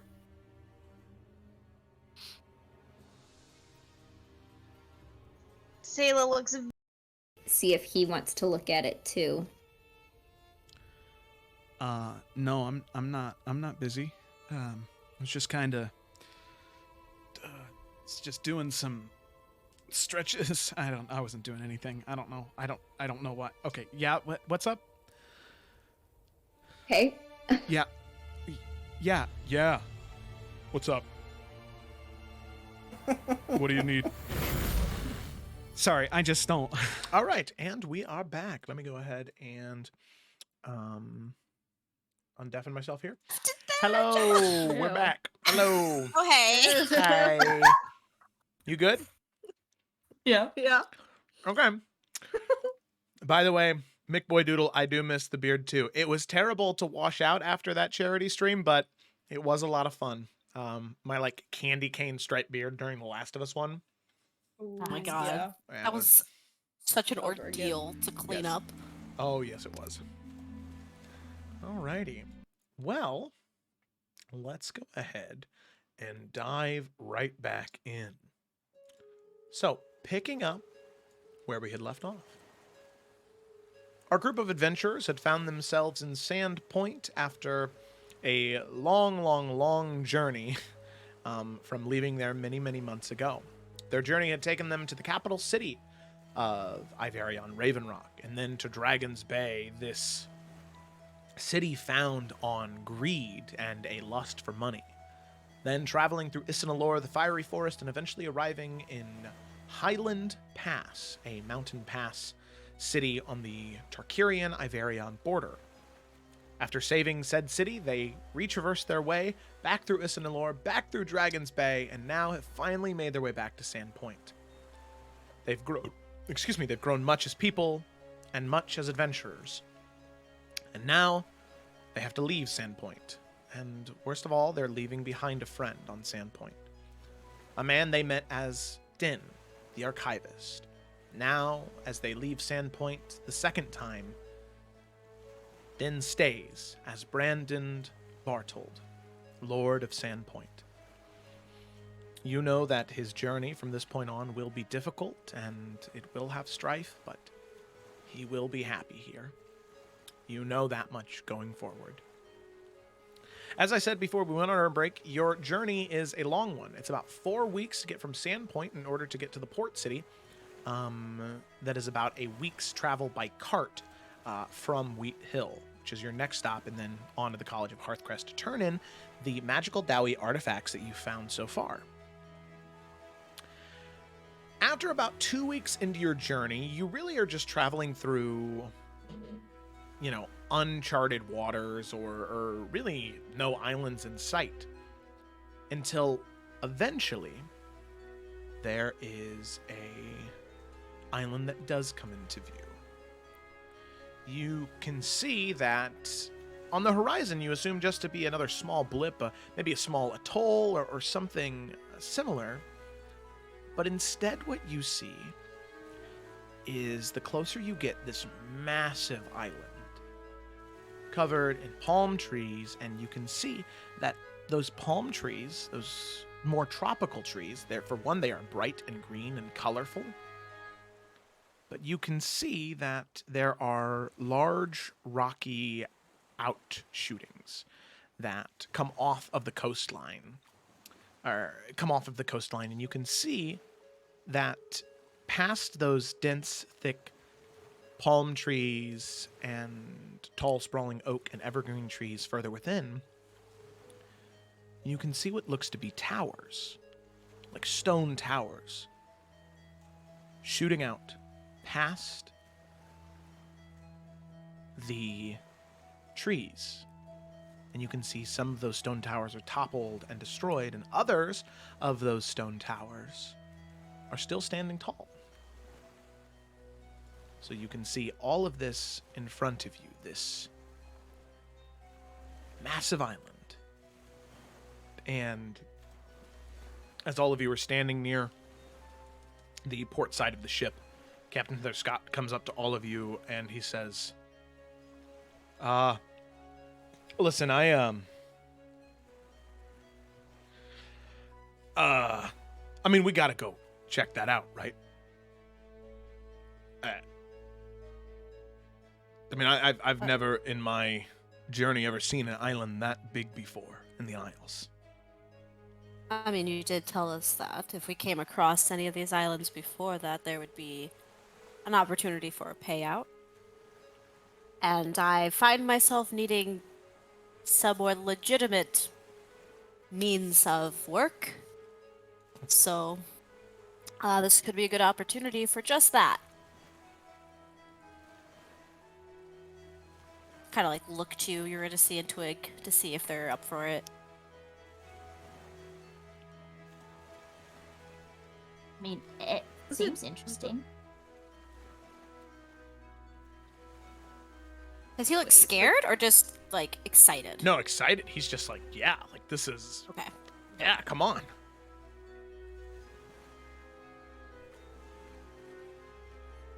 Well, okay.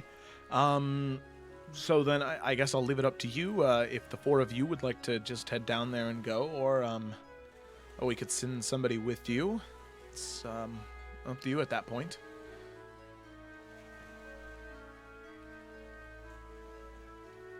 That'd be a bad idea. Hold on. Who's on the boat? Let me see. Well, let's see. Can we choose your character? Who's coming with us? Kind of vibe. I We mean, want Leah came someone with us close last range. time. True. Could have Leah. Like, I always feel bad that we just have Nalfian now because he's like the already close range person. So do you want to grab someone like that in case we go and have to fight? Yeah, what was her name? Leah? Is that what we're saying? Yeah, Is Leah close range? No, she's a rogue. Oh, wow. Yeah, that's what I thought. So looking for somebody close range. Gunnar Mackey. Does Gunnar Mackey want to come? That could be fun. You know what? Is Sarah Rune a fighter or is she not a fighter? No, Sarah Rune is a fighter. You can take Sarah Rune if you Or want. like Lamley. Or Lamley. No, those are the only. Well, no, Lamley's pistols. Like he's got like. Oh, is he? Okay. He's got like underneath his like leather duster. He's got like 8 like. Stratson? Oh Stratson? God! Yeah, you wanna take a. No, Nalfian would kill this. That's not very Or like knightly. Charlemagne Dre, who we've like never talked to. He's been trained by Mackie, so. I feel like Sarah Rune doesn't. I don't know. I don't think she doesn't not like us, but I just feel like I don't know. She's always given us kind of like a very stern attitude, right? Yeah. We've never really vibed with her. Like. Yeah. Yeah. Maybe we should just take Mackie. So... I still like the idea of taking Strats. Or we can take Stratson. Not taking Stratson. But we want someone effective, so I guess Mackie? Yeah. I mean, do we feel like it's something that we can handle, Joe? The island does look pretty big, and I mean, granted, Blossom is a Valor bard, so she is a melee-based bard. Okay. Well, then maybe we don't need anybody else. Let's just do it. Okay. Yeah. Okay, let's just go. Okay. Let's go. We got this team. So We don't need no one nobody. else. All right. If you ever do, at any one point in time, you can come back to this where you're going to dock, and you can ask for a person. Okay. Fair. All right. That's Joe being like, you should fucking take some. Yeah, I feel like this is the kind of y'all should be taking people. It's up. I mean, it's totally up to you. Yeah, it's not a big deal one way or the other. I'm just giving. We're just gonna die. It's fine. Yeah. I'm just giving you the option. Thank you. Okay. So let me go ahead and So all of you then you decide to take no one, which is okay. Not a big deal. And you gather whatever supplies that you would like. Is there anything additional you're going to take aside from what's on your person, or are you just going to kind of... Does the ship have any health potions that they'd just be willing to part with? Yeah, we'll say that Lotus has 2 common healing potions. All right, dope. She'd be willing to send you off with. Okay. Nalf's gonna take one, just because I feel like that would be, not to be greedy or anything, but I feel like he should have one. Does Blossom have any? Blossom does not have any. Can we give one to her? Them? I'd be okay with that. Okay. So Blossom now has one. Common. Okay. Okay. And we have like the standard like rope and like what else do you need when you explore rope? I mean, do you? It would be in your inventory if you had it. I mean, yeah, like I just would use fine. We can go. Yeah, like you made it sound like we maybe needed something in particular, so that's why I was like. I was just seeing if there was anything that came to mind before you go on to a big island. Okay. If there's anything else you wanted to bring. Yeah. That's not me saying you need to. That's just me asking if there is anything that you'd like to bring. You're causing a lot of anxiety right now, Joe. Yeah, so I'm just like, yeah, honestly. I know. I feel I can prepare spells. Oh, guess I wouldn't have had time before we saw the island. Should be fine though. Okay. Let's just go. We got this. It's fine. Yeah, so we'll take we have like the normal stuff that we already usually have on us, so. Yes. And then 2 common health potions. Write that down. Oh, well, I gave... Because one of the 2 was going to Blossom, right? Because I already gave them one. Yeah. Okay. Question, Joe. Do we have a way to communicate to the ship if something was to go? Like, I don't know if like this is something Lotus or maybe Miata would have, like a sending stone type of situation, like, or is there like, just in case things go sour, we could communicate with the ship, but if not, that's okay. I mean, because animal messenger, but that's not gonna be instant. Not anything instant, no. Okay, no worries then. They could give you maybe a like a like a flare. Yeah. That's what I was just about to say. Like, I could shoot an Eldritch Blast in the sky if we get in a lot of trouble. That works too. Yeah, just to let them know, we've encountered something. We're fine. Let's just go. Yeah, let's go. Yeah. Let's go. Yeah, no, we're fine. Okay. All right. Sounds good to me. So you all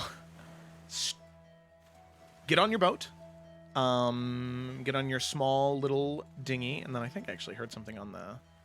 Hey, McBoy Doodle resubscribed for 4 months. Thank you for the 4 months. That's awesome. Sandpoint. Well, that is actually just what I was about to change here. So, all of you, as you are getting off of the... oh yeah, that's right. I forgot that I gave that to them. Yeah, Blossom does have a wand of the pyrotech, so we'll just say that the person who was going to give you it is like, oh, never mind, sorry, I don't have that anymore. And Blossom's like, oh, yeah, don't worry, I got it. And Skin on the silent. Yeah, and she's got, they've got it. Okay, so using that, you get on the small dinghy and you make your way towards the island. So, go ahead and there we go. Alrighty. So there's something that I'm trying to do just real quick here. All right, there we go. So all of you then begin to row, and you make your way straight to the island. And you're able to approach on a very sandy beach. You can see that this island in particular has a lot more depth and height to it in terms of like cliffs and structures. Nothing necessarily like mountains, but lots of hills. It's very diverse in its terrain. As all of you hop off of your boat, I'll go ahead and pull you to here. So, as you get off of the boat, right about there, you can see that the area around you, there are 3 separate diverging paths. There's one over here, one right here, and one right here. All 3 leading to different areas. You can tell that they're kind of divided by these rocky cliffs or hills or mountains where choosing one path, you can't necessarily go and take a roundabout way to another path. And as each one of you are here, I'd like each person to make a perception check. Just as immediately you get off the boat.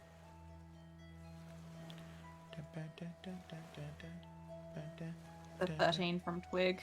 13. Okay. It's gonna be a 9 from Nelfian. Okay. Let me go ahead and drop shadow and glow. Oh wow, that glow's awful. Does Blossom get one too? Yeah, she does. It's a 23. Hell yeah, Yuri. Hey. It's a 12 from Blossom. Okay, 23, 12 from Blossom. What was Twigs again? Was it 6 plus... Oh, that's 13, yeah. Yeah, that's what I said last time, right? Yeah. I mean, Okay. I rolled a 6, so yeah, it should be. Okay, alrighty, sounds good. So, Shadow Nalfian summoned off to No. Echo Nalf. We'll just call him Echo Nalf. Echo Nalf, yeah, okay. We'll just retitle this to Echo as well. There we go. My Echo. So, as all of you are starting to look around, none of you really catch anything in particular, except for you, Eurydice. You can see that in this sort of thick, dense set of tropical sort of palm trees right here, you can see a body, a skeleton. Not moving, no life, it is dead. And with a 23, just peering through the trees, you can see what looks to be some type of cutlass or saber. Jesus Christ, Trouble. God, he jumped up on my thing and scared me. He didn't even like meow or anything this time around. He just jumped on the back of this. On the back of the Look thing. at the stream so I can see it happen. Looky there. Yep, there he is. It's your boy. Behind too me. good. Hi. Troubles in the chat. Yep, drop those troubles. Nope, you're not jumping on the Drop those troubles. Go. Please don't drop Trouble. Go that way. There you go. Good job, buddy. Okay, so you do see a saber stabbed through the chest of that skeleton, kind of pinning it to a tree, and you can see a small bit of parchment in its hand. Okay. I will cautiously walk up and read whatever the parchment might. Or to see if it says anything. Okay. Well, as you unravel the parchment, you can see that it doesn't have any writing on it necessarily, but instead it is a map. Boom, pull all to scene. So, this is generally what you... Oh, this is so cool. We're gonna go find a treasure. We need the money, so... You don't say. I yeeted it into the ocean. You can see that off to the corner, it does have a name. It says Altinian. The name of this island, or maybe the name of the city that is in the very center of the island, is named Altinian, which is up there at the very top for you. So let me go ahead and configure this now. So all of you will be able to navigate back and forth from this, and you all will be in charge of determining which direction you go. So, what is this on the map? Can we what is that supposed to symbolize? It is like a path or like a slope? It's up to your interpretation, because there is no legend, no nothing. It is just symbols on a map. And all of you are down here right at the very bottom.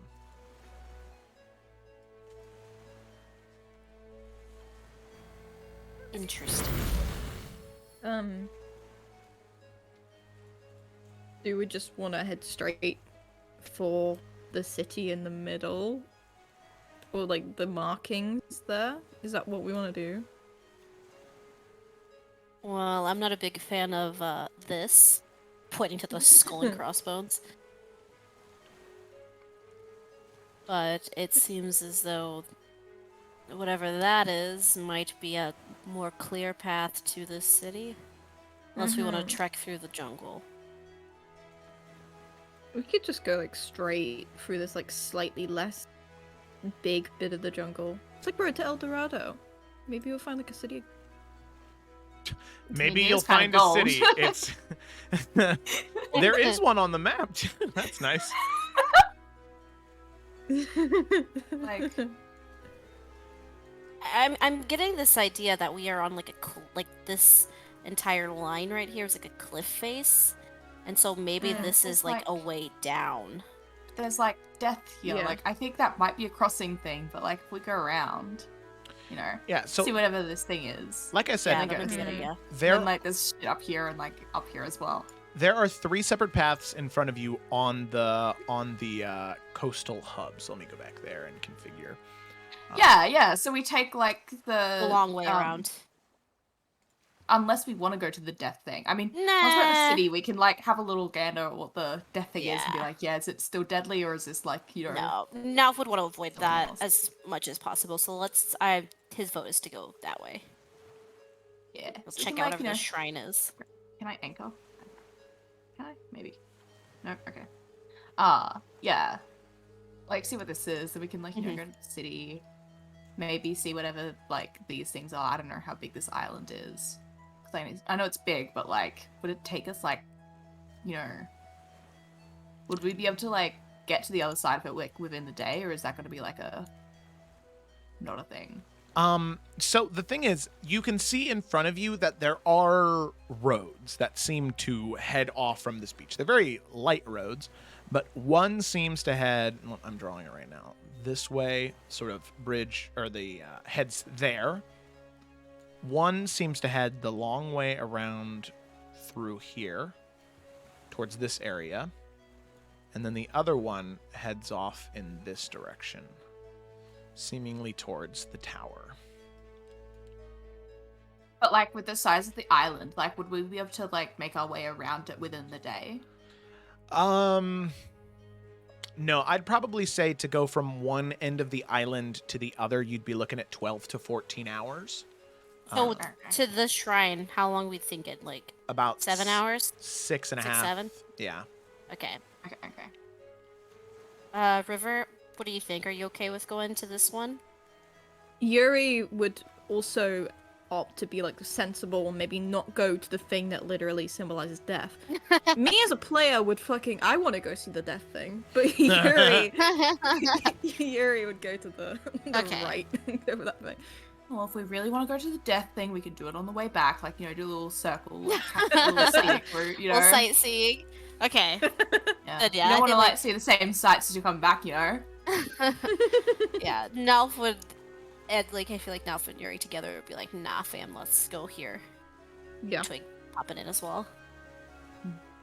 Okay, that's where we're headed.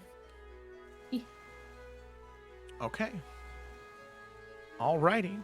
So with that, all of you begin to make your way towards the strange sort of crater in the ground and that gate, sort of passageway.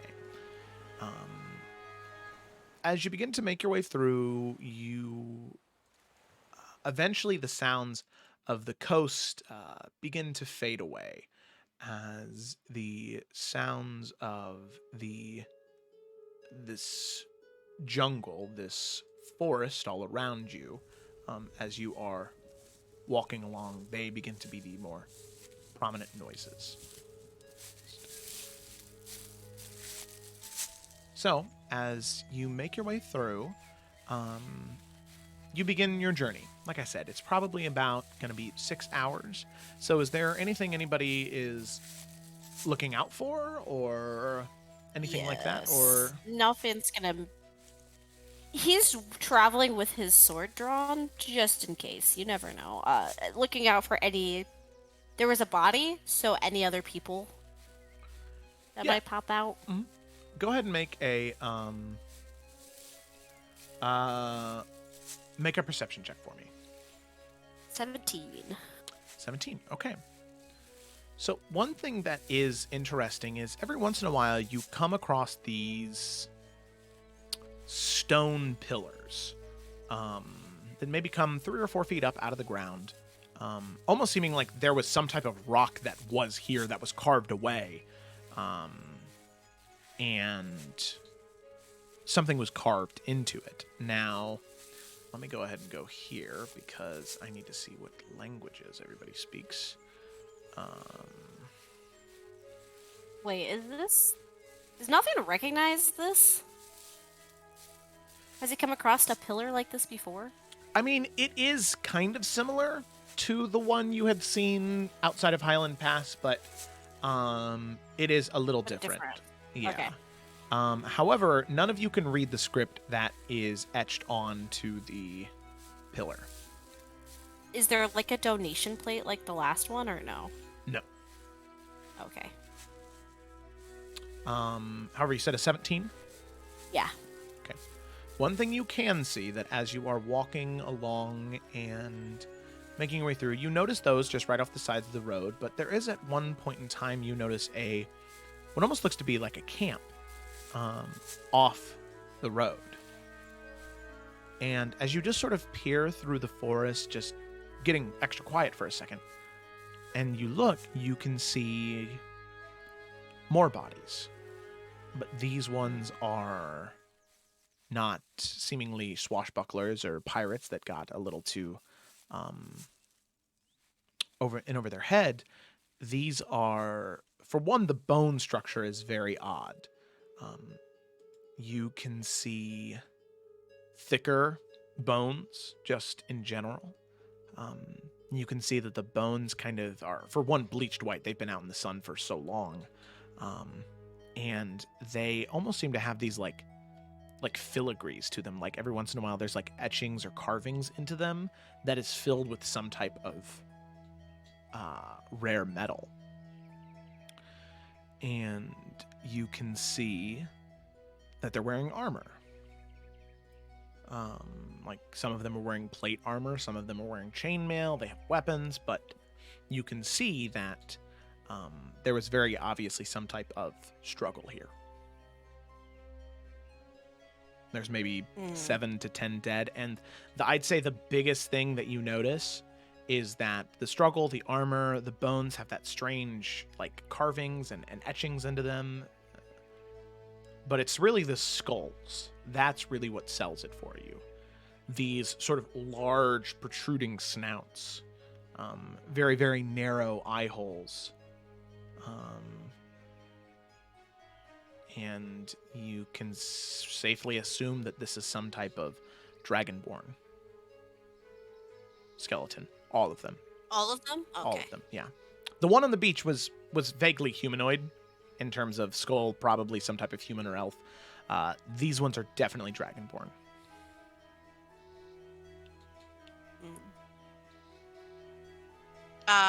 He would not say anything out loud. He's gonna like nudge his head in the direction of the camp and just kind of like point it out to everybody. Does it look like there are any tracks on the ground like leading away from this area? Go ahead and make a survival check. I know, not exactly. To twig. Not exactly Nalf's strong suit. And Toga just be sitting there in the background like, yeah, no, you go on. It's okay. Love to see you try. Nat one, baby. Hey! Nice. Yeah, as far as you can tell, there are no tracks here.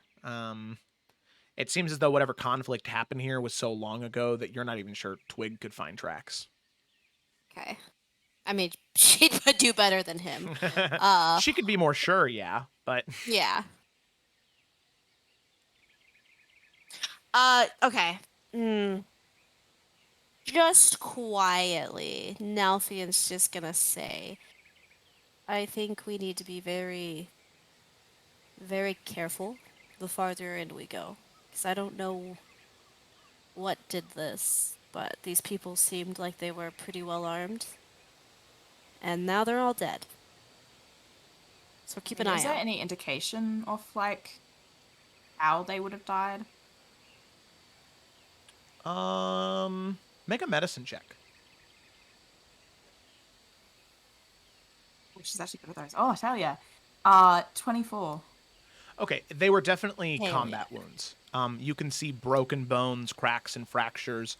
Obviously, there's no trauma that can be identified on any bits and pieces of skin or scales in their case. But just from the fractures on the bones, specifically around the skulls, one thing that you notice is that obviously the elements have affected where their bodies are currently laying. But the one interesting thing that you notice is that what you can assume with that high of a roll, the initial damage was done on the back of the head. That is where the largest cracks and cave-ins are at. The rest of them seem to be closer to the ribs and sternums, sort of the front half of their body, as opposed to the back half where the initial hit was made. So you can assume that there was some type of concussion from behind, and then after they fell over, they just continued to wallop them on the front. And so this wasn't like animals. It was clearly like there was like people that were doing this then? Yeah, it was a weapon that bludgeoned. Okay, yeah. Okay. Hey, thank you, Onion, for the 5 months. That's amazing. Thank you. Woo. Should be relaying that information to the others as well. Does Nalfian like recognize any of that kind of like fighting style at all? Make a history check. Ah, yes, another one of his strong suits. 12? 12? Okay. So you can tell that this was definitely... You're not sure exactly who. There are a lot of different cultures or types of civilizations or entities that use tactics like this, but you can very obviously put together that this was some type of surprise attack. And typically, just from the concussive attacks and assumed blows, and seeing the types of weapons that are sort of strewn about, these sort of long swords and halberds, these very fine martial weapons, it seems like they were underpowered martially. This couldn't have been anything more than a club, maybe, you know? Interesting.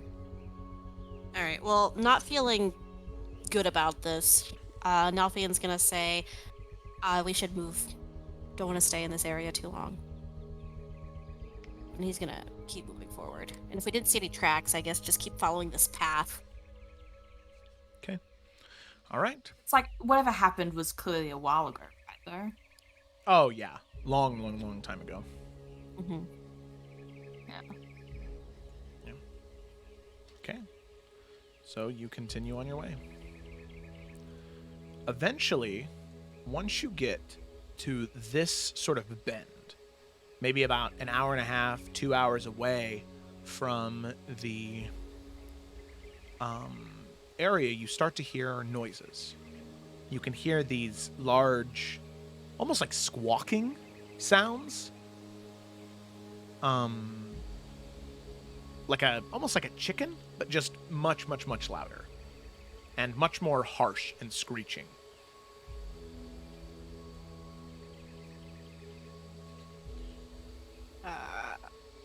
Do we see anything?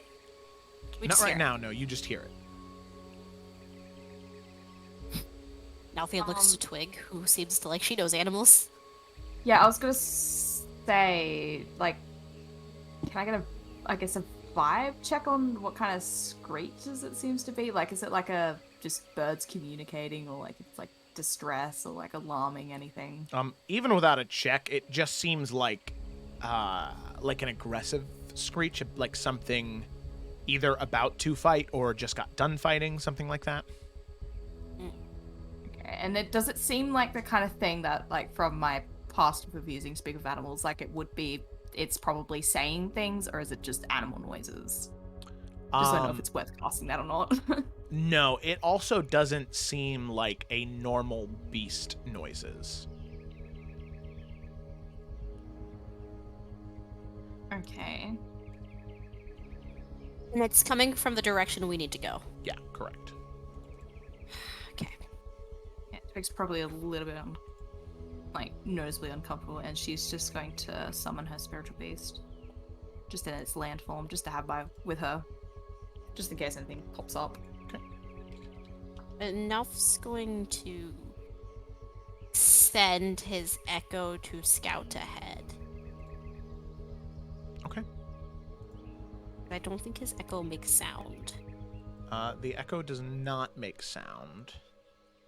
However, let's see if you guys are. I mean, should be able to see. You could still see it, you know. Yeah, so if you guys are right He's gonna there. try to be stealthy. Real quick, what's the marching order, just so I can order everybody? Nelf is in the lead. Nelf is in the lead. At the front. But Twig in the middle, you're behind Twig, then Blossom? Yeah, that works. Yeah? Okay. Yeah. All right. Spiritual beast right next to Twig. Okay, so Nalfian, it's a range of 30 feet, right? Yes, he can't go 30 feet without me. Okay. So, if the echo... I'd like you to go ahead and make a stealth check with advantage for me. For your echo. Just because it still can be seen. Correct.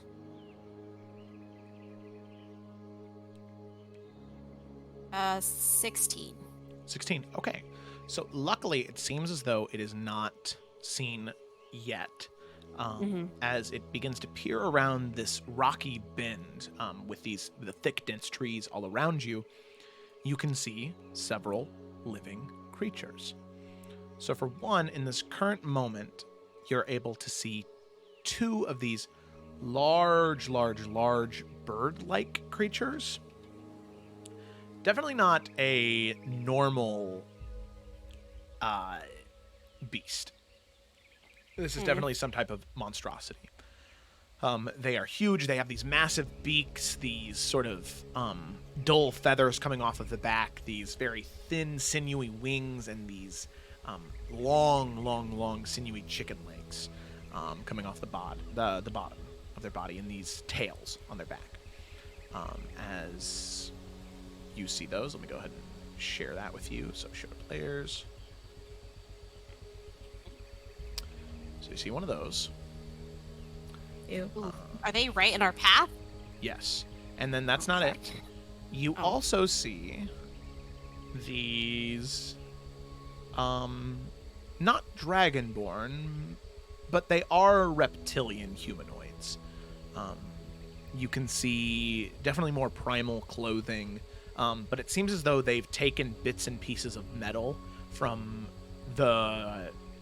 there must be more than just the dragonborn corpses that you found, and sort of have them strapped on haphazardly, and now have these very large steel weapons, as you see two lizard folk that look generally like this.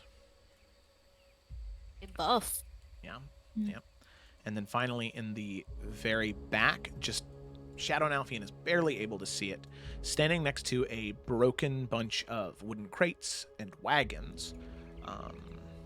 You can see another lizard folk, this one wearing lighter leathers as well, a staff in one hand, and feathers sort of coming off of their head and arms, what you could assume to be some type of shaman. Only one of those.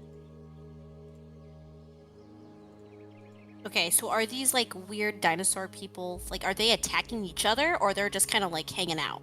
No, they're just walking around. So here, I'll go ahead and pull you here. like they're going somewhere, or just like they're like posted and they're just like keeping lookout or whatever? Yeah, they're just hanging out here. God. Okay, Echo's gonna return and report. Oh, that's weird. Well, can you like... You have to left click and drag. Left click and drag. Somewhere that not selecting a token.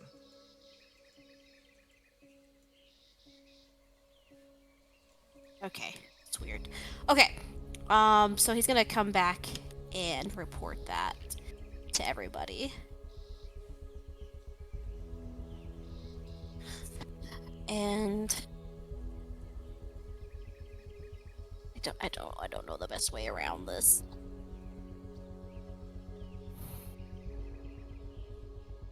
I mean, how easy would it be to try and like just skirt to the right here and just like avoid detection and just like sneak past? Like, is it like really dense, thick jungle, like where it would be like you would be making noises, or? Yeah, I mean, anything outside of the road is pretty much just difficult terrain, so you'd be traveling extra slow. So the likelihood of them noticing you would be a little bit higher. Mm-hmm. But it's possible. Or you could attempt to... You can see this one bestial creature is kind of moving around over here. So you could try and time it to sort of cut through here. Maybe cut through this way. Yeah, but then this thing would still see us. Oh, I see what you mean. I feel like we're taking a risk with that. I think we should, like, we don't really have a reason to fight them. Because it seems like anyone they've attacked is their island. So it's like... Nub would have noticed this blood right here, right? Yes. Yes. Granted, it's a little bit darker and a little bit older than what is on here. Okay. Yeah. Okay. I just remember the last time Nelf went to go check something out, thinking they weren't going to be hostile. They were. Yeah. But, I mean, you're right. We could just be like, hey, just passing through.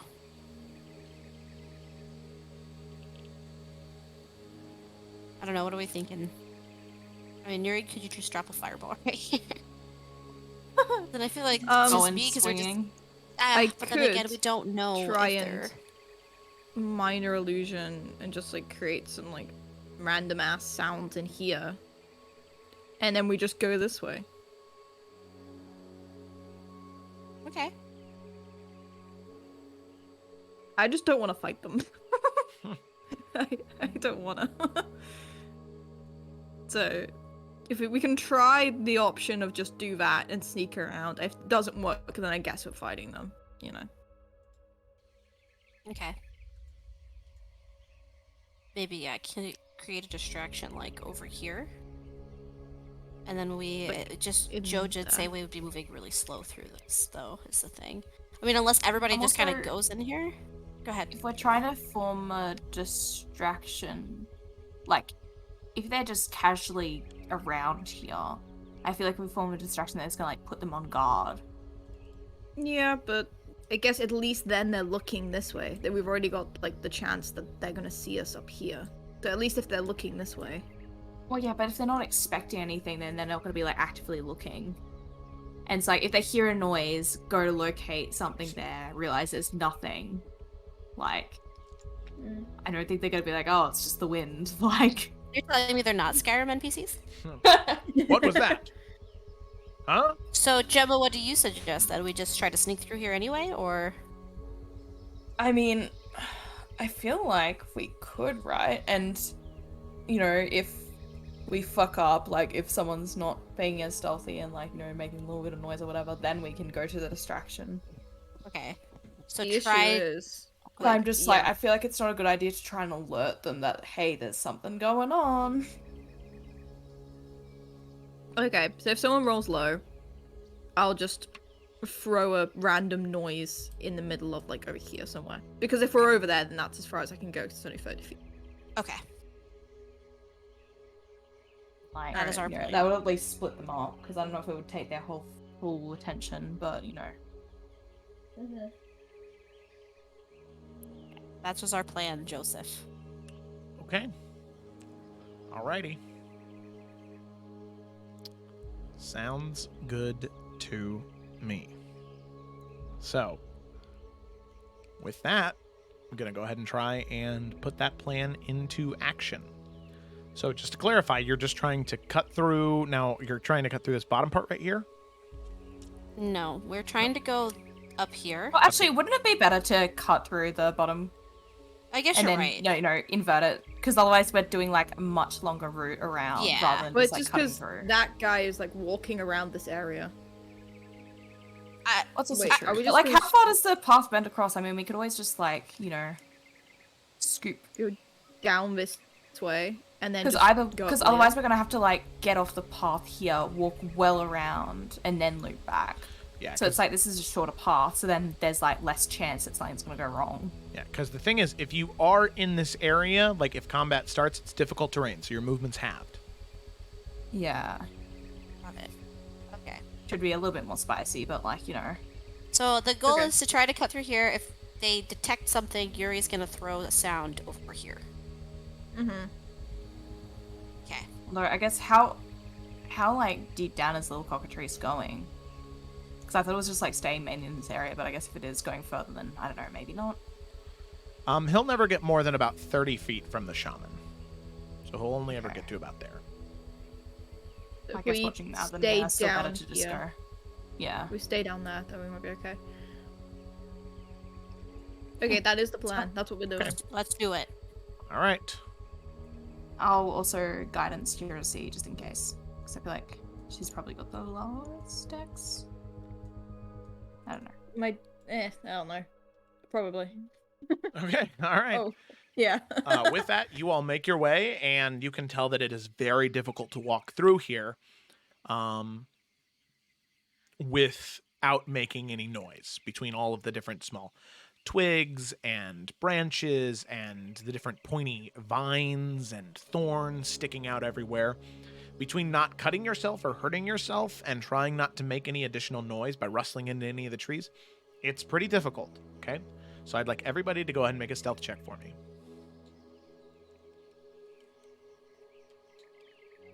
No. Nalth's at an 18. Oh no. Oh, You okay? No? That's a 8 from Twig. Oh no, Twig. And I'll do Blossom as well. Oh no, I need to stop rolling. Who are you, that was Alex? A 5 from Blossom. Oh. Womp to the plan. Rolled a 2 there. We spent so much time planning for nothing. Let's see if we can get worse with the spiritual beast. Okay, a little bit better. What's that? That would just be an 8 from the spiritual beast as well. So it's an 8 from Twig, an 8 from the spiritual beast, and a 5 from Blossom. So whoops. What is Eurydice's? I would like to mention I have Mask of the Wild because I'm a wood elf. So But that's just for like anything. It's just that's just for sitting mean, still, yeah. It's just a hide and shit. But I got a 15. Is that with the guidance or without? It's without. Should I add the guidance? Raise the average, please. Yes. Okay. How much is guidance? D4. D4. Okay. Well, that's a. I said 15, right? That's a 19. 19. Okay, so with an additional 4. Okay. 19. Do you want me to do the illusion now? Just like give you free Well, back there, just fall. Yeah, as Twig, it's been a while since you've been in the wilderness, especially traversing through the wilderness and through the woods, especially in a place that you don't know. And you are you weren't necessarily overconfident, but you thought that you'd be doing better than you are, but there's just so many small little branches or twigs or small little things everywhere. And you can see that in a difference from most normal forests, instead of seeing small birds or mice or anything like that roaming around, you see just small lizards, just small reptiles, kind of everywhere.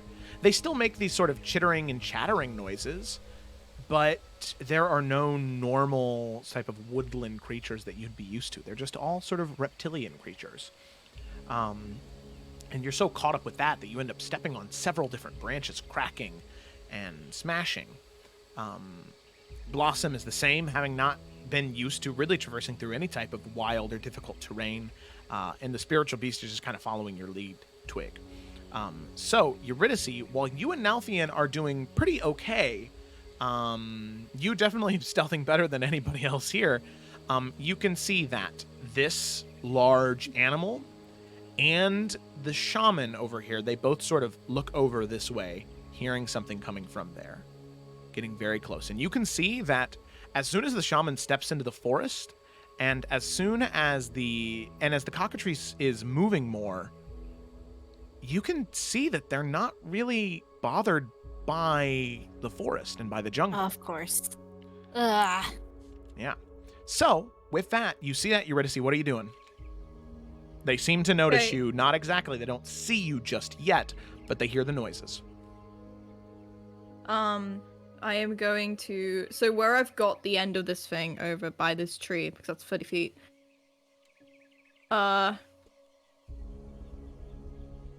What do you guys think? Just like a lot of very loud snapping branches and like falling branches and stuff? Okay. Yeah. I'll do that, but I'll make it like really fucking loud. Like right over there. Okay. All right. So right there, you conjure that noise, and it immediately sends these four over here. They immediately go running over to investigate, and the two cockatrices follow behind them. One right here, one right here. And this shaman starts to run that way, but the cockatrice also begins to run that way. And it immediately, as soon as it gets within 5 or 10 feet of the party, it just stops. And you can see the shaman stops as well. As the cockatrice, that long, almost giraffe-like neck kind of bends over around one of the trees and just lets out this high-pitched screech and yell as the other ones look over, and all of them seem to notice you as all of you are in difficult terrain, a terrain that seems to not be affecting them very much. And with that, I would like all of you to roll for initiative. Do it. Spam, I can't roll. Do it. Joke's on None of them those- bitches that are all I got in a 17 fireball earlier. range. That was apparently. Oh no, that's a nat one. Oh my goodness. Oh my goodness. I feel for you, Gemma. I do, and I'm so sorry. I mean, it becomes a 9 with her modifier. Well, hey. Well, you mean a -1? Oh wait, nothing has boots. This is true. 'Cause he does get Look at added the D8. vigilance. But that's only once a day, so. Oh. It's okay. Blossom roll. Well, she's got a 16. Oh wow. That was a natural 1 on somebody's initiative. Nalf is at a 14, by the way. Okay. Add him on there. So yeah, let me go ahead and delete the echo. Whoa. Okay, good. All right. No shit. I don't want to delete the. God damn it. All right. Give me a second here. I accidentally deleted the echo off the initiative order off the map entirely. Okay. Alrighty. So what is Blossom? What was that? 13 plus 3, 16. Okay. 16. 16. 16. All right. Then we have Yuri, which we're looking at a 12. Dick combatant. Then we have Nalfian, which is a 14. Did you use your boots, or are you saving those? No, I'll save those for later. 14's not bad. Twig is a -1 because natural 1 minus Yikes. 10 plus 9. Yeah. All right. And then our spiritual companion just goes on your turn, right? Yeah, it's at the end of my turn. At the end of your turn. Okay. So then we'll just remove. Oh, God damn it. Control V. What? No. Control Z. No. Control Z again. No. Ah. Okay, let me go ahead and add him back so that way we can keep track of where he's at. Spiritual. There you go, right behind you, Twig. So as all of you are right there, ready and waiting, we will go ahead and begin combat, and we will actually start with this scale shield here. Sorry, it's being a little funky. There we go. There you go, that one's right there. And combat, and I believe his initiative was 15. 15. There we go.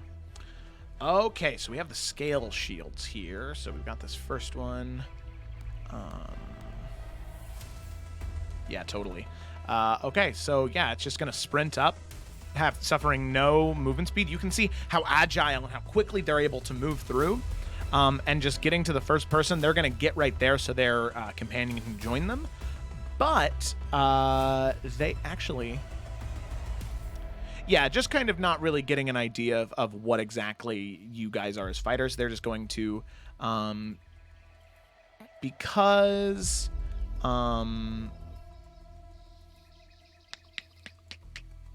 yeah... Because Blossom is the first person at the bottom of the line, that's who they're going to kind of, as they're running past, they're going to take 2 swipes into Blossom.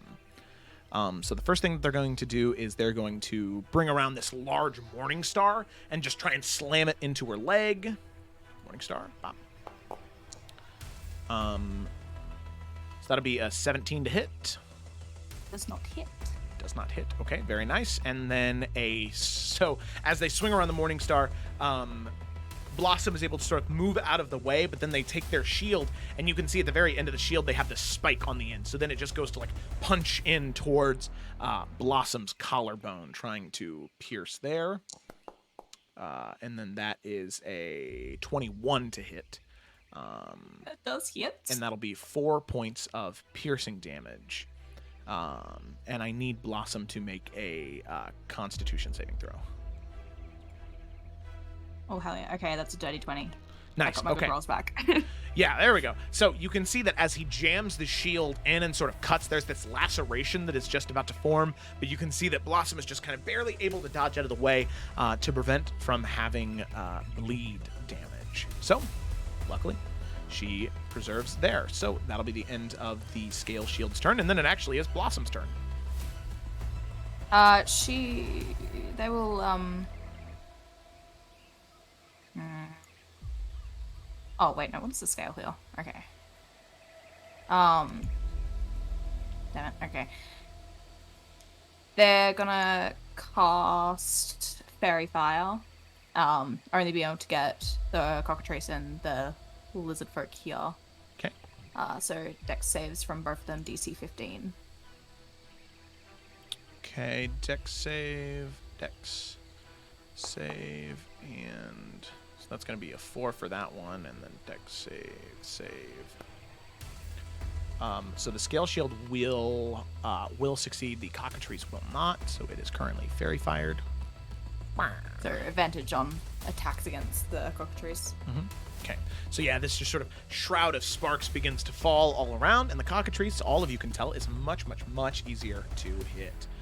Anything else from Blossom? And they're also gonna inspire Eurydice next to them. Yay! Thank you. Yep. So she'll kind of grab onto your shoulder and be like, "You can do it. Don't worry about it. You got this. All right." All right. And you are inspired. Yeah, we'll go ahead and give you a little plus sign there. Boom. Inspired. All right. So then we move from Blossom's turn to the Cockatrice's turn. Now the Cockatrice is just going to take a step forward and is going to wildly make 3 pecks. So you can just see this giant beak come up and just slams down 3 different times. And we'll just say on Nalfian, Twig, and then Eurydice. We'll just say in that line. Sentinel will go off as soon as he makes an attack towards Twig is right next to him. Okay, cool. So then the first one is towards you. Okay. So that's an 18 to hit, which I believe is a miss. 18 is my Okay, AC. so it just barely hit. So go ahead and make take 5 points of piercing damage, and make a Constitution saving throw. Yeah. Those went really well yesterday. Let me try to do better today. The DC was much, much, much higher yesterday. Yeah. Actually, roll a Constitution saving throw. Yeah. 12. 12. That is a success. You got it. So you can feel as the bite slams into you, that sort of beak pierces into your skin, like maybe slashing across your calf. You can feel the skin around the cut begin to harden a little bit, but you just sort of breathe, control your breathing, control your focus, and that sort of hardening stops. Then it's going to go ahead and slam down towards Twig, so you will get your Sentinel attack off. 20 to hit. 20 to hit, that hits.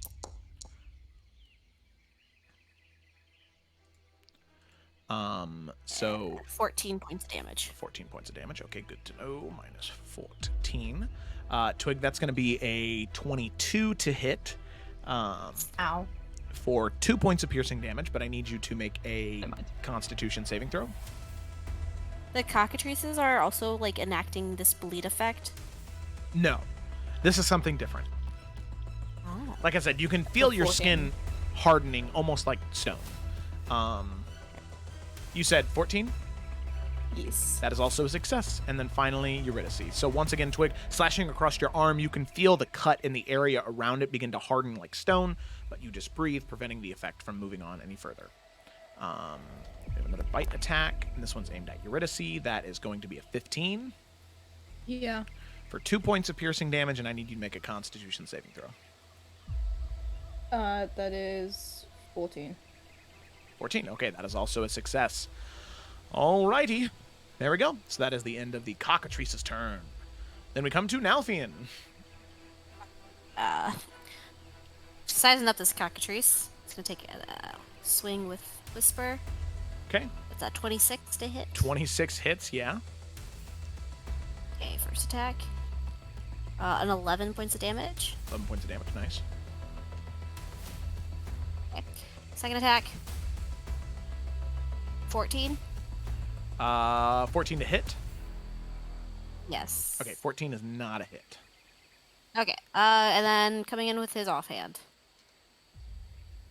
Can't see what I rolled. 26. 26. That'll be a hit, yeah. Okay. Womp. 6 points from the dagger. Okay, all right, sounds good. So with How is this beastie boy looking? that, pretty rough right now. Yeah. They don't look like they can sustain much. It just seems like they're more wild when they do get going. Okay.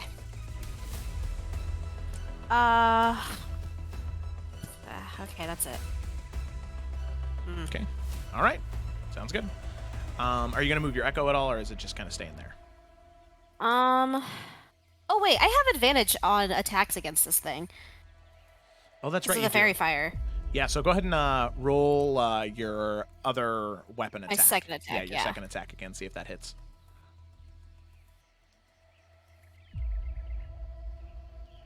Natural 20, baby. Oh my goodness, look at that. So that's going to be a hit.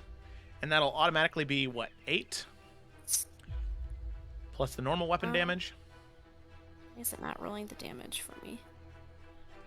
There it goes. 12.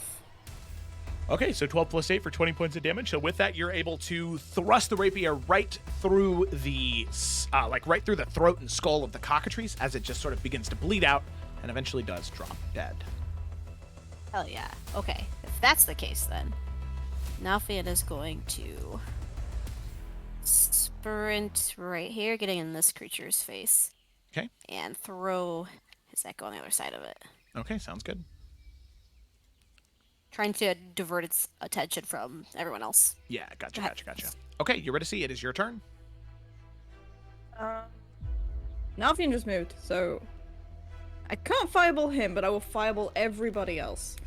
So they all have to make dex saves.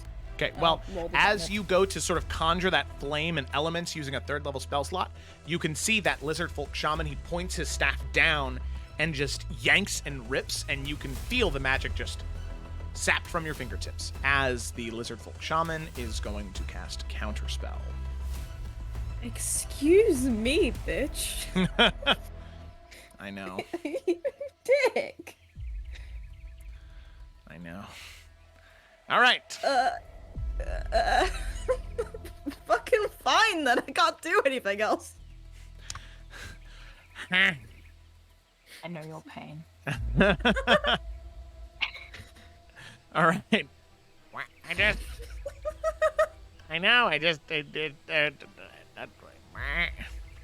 That's fine. I'm just coming for him next. Okay. All right.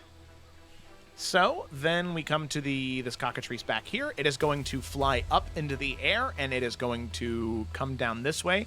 Nalfian, seeing the blood on your hands, it's going to come down towards you, and all 3 pecks are going to be against you, okay? Got it. All right. All right, 1, 2, 3. Ooh, okay. So that was a natural 1, a 10, and then a natural 20. So only one of those hit. So that's going to be 9 points of piercing damage, and I need you to make a Constitution saving throw. Alright, give me 1 second so I can't do the damage. Oh no, you're good, you're good, you're good.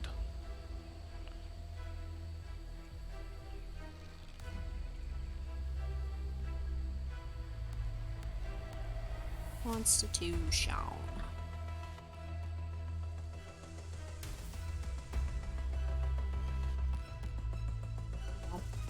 That's an 8. It's an 8. Okay.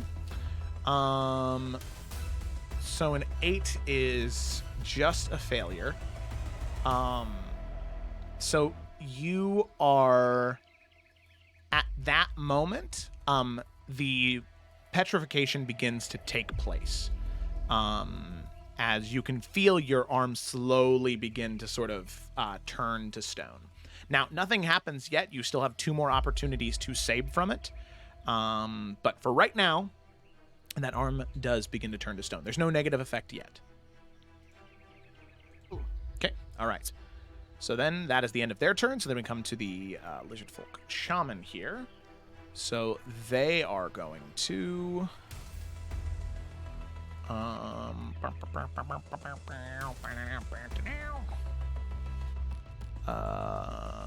let me just look up some here real quick. You all, I wish that this was a little bit more intuitive sometimes, because okay, there we go, that's better. 5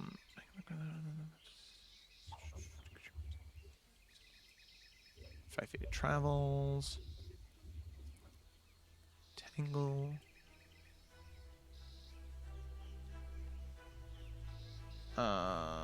Okay. So this creature is going to...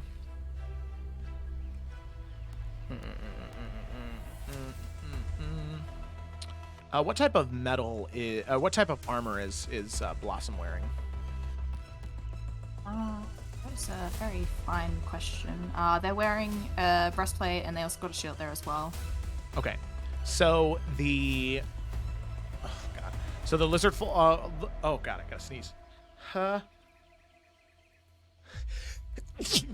Oh, God, excuse me. So the Lizard Folk Shaman is going to see the metal breastplate that Blossom is wearing, and you can see the sort of flash of memory, recognition of something they may have done at one point in time. They're going to raise their hand up and sort of point their staff towards Blossom, and they are going to cast Heat Metal. Counterspell it. Well, you're going to counterspell it. All right. Yeah, because that's a shitty spell. Play at that game. All right, so yeah, you do counterspell, and you can see the lizard sort of hiss and chatter at you, not really having the ability to at least speak common. So then that will be the end of the shaman's turn. Then we come to the scale shield here. This one is going to go 5, 10, 15, 20. Right there, standing next to its ally, and not being able to really tell the difference. It's going to take 1 attack, the Morningstar against Shadow Nalthian. That is a 17 to hit. I believe that misses, right? Alfian. That misses. Yeah, AC. Yep. Okay. And then the Spike Shield is going to go ahead and jab. And that's a 15, so that's also a miss. So you can see that the Scale Shield just sort of lashes around with the... Morningstar, and then tries to stab at the shield, but the Echo is just able to dodge out of the way, missing both attacks. Okay. All right, and then we come to the final cockatrice here, which is going to fly up and is going to land back here, and is going to make 3 attacks, 1 against Twig, 1 against Eurydice, and 1 against Blossom. So we have 1, 2, 3. So Twig, that is a 21, and then Eurydice, that is a 13, and then Blossom, that is a 19. 13 misses. Okay, so Twig, you take 4 points of piercing, and Blossom takes 4 points as well, and I need both of you to make Constitution saving throws. Hey, bitch.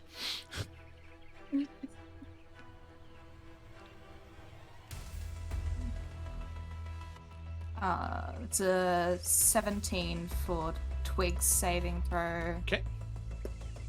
Cool. But that's a 7 for Blossoms. Okay. So then, Blossom having failed, the petrification process begins with her as well. So let me go ahead and use this symbol right here, and I'll go ahead and put that on Nalfian too. So nothing bad happens right now. She'll get another chance at the end of her next turn to save. And if she fails 2 more, then she is petrified. So if they save on the next one, is it just the process stops, or is it like they can shake off the effect? They can shake off the effect. Okay. So if you save on the second or third one, you still save from the effect. It's just that if you fail 3 times in a row, then the petrification takes place. Okay. Okay. All right. Okay. So then we come to Twig. Yes, Trouble. Okay. I know you're there. I can see you. Well, seeing that there's a cockatrice that's landed on the other side of them, Twig's just gonna bring up her crossbow and probably, actually no, maybe, and take a couple of shots at that. 15 to start with. 15 hits. So that's 6 damage. I cannot do simple addition. Okay. A 9 to hit. 9 to hit. 9 does miss. Okay. And then for a second attack, that's a 12 to hit. 12 misses as well. Okay, well that's sad. Then that's 6 damage. Okay, 6 damage. Do you get your extra D8 or whatever it is on there? Not unless like that second attack hit, because it's a second bolt from that first attack. Okay, cool. But then Spiritual Beast is gonna come in clutch, hopefully. All right. Following, never mind. That's. How do you stop saying things? 11. I'm guessing that misses. 11 misses as well. Yeah. Yeah. Okay. Guys, the whole thing just fails. Okay. Okay. Alrighty. So then that is the end of Twig's turn. Then we come to the Scale Shield here. This Scale Shield is also going to look towards the Echo and just be confused that there's 2 and is going to go for the Echo because it looks more powerful because it's wispy and bright. All right, so we're going to go for Morningstar.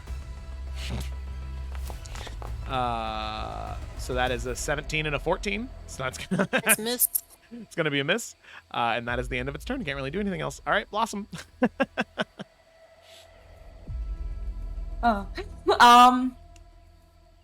So, lizard folk, that's metal armor they've got there? They do have bits and pieces of metal armor on, yeah. Okay, so would heat metal still take effect, or? Mm-hmm. Yeah, it would. Okay. And how bad is the one that's between the Naufs looking? He has not been hit at all. Oh, really? I thought he had. Okay, never mind. Well, in that case, heat metal against them. Okay. So... Alrighty. So let me go ahead and relook at heat metal. Just so it's because. 2d8. Oh my god, I cannot roll. That's 2 fire damage. And then it needs to make a. Never mind, because it's not holding the metal weapon. So it just takes 2d8. Okay. So it Yeah. takes 2 points of damage. Okay. And inspiration going to Nauf.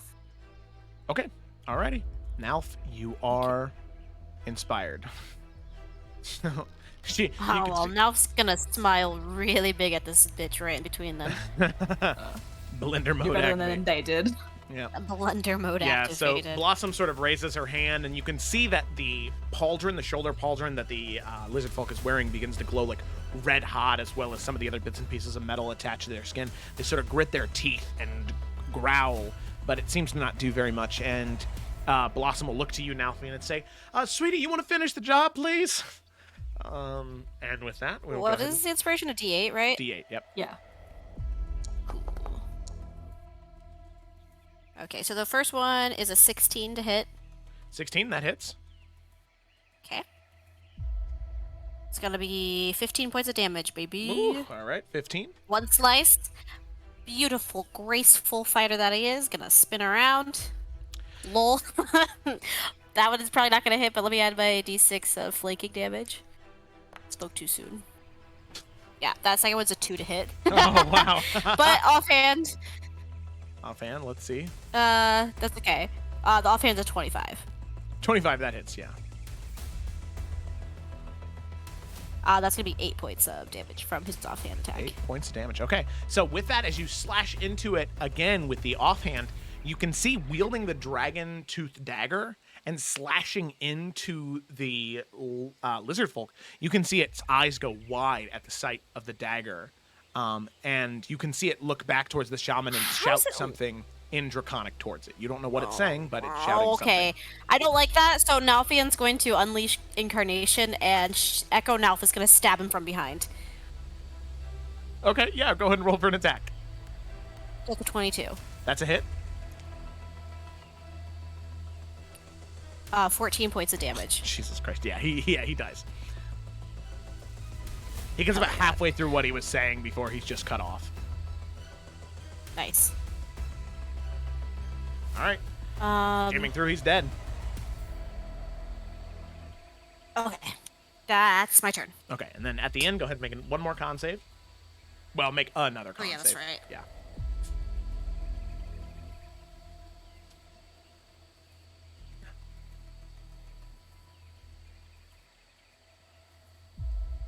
Oh, man. That's a 9. 9, okay. Sadly, 9. This is how I die in both campaigns. I can't roll con saves. I don't understand. I'm just rolling another one just for my own good. Well, to you can prove have that I can the do it. inspiration, right? I already used it didn't you? once. That's Yeah. right. Okay. Well, I rolled again, and that's 19. So that's for later, right? No, I'm just kidding. And save the Yeah, roll. save that dice roll. That's Yeah. really how it works. Okay. So if you're gonna Lester Restoration, I can just promise you right now, I don't want to waste it, but like I suck at rolling con saves for some reason, so Nelf might turn to stone. So you could have a statue of him if you want. Well, or I you mean, could- but there's still, even if he fails the next one, even though that's her last chance for him to save out of it, Blossom can still get him out of that. Yeah, with like Lesser obviously Restoration. before like the process like completely happens. Mhm. So Yeah. yeah. So Alright. we can let you do your thing and then go from there. Yeah. And if they need to step in, they need to step in. Yeah. So now, Fiend, you can feel it begin to spread as your skin becomes hardened in certain areas. You can still feel flesh and blood pumping around there, but it is definitely getting a little bit harder to move. Not affecting anything yet, but After this encounter, never ask me to make a con save again ever again. okay. Thank you. Yes. No problem. All righty. Okay, you're at a C. Very quickly running out of spell slots. I'm gonna Eldritch Blast, even though he's like, which one? Have either of these two cockatrices been hit? This one right here was hit by That one hit hits? with Twig's bolt. Yeah. I'll take the disadvantage to do it at short range and I'll go for him. Okay. So that was a 19. That hits.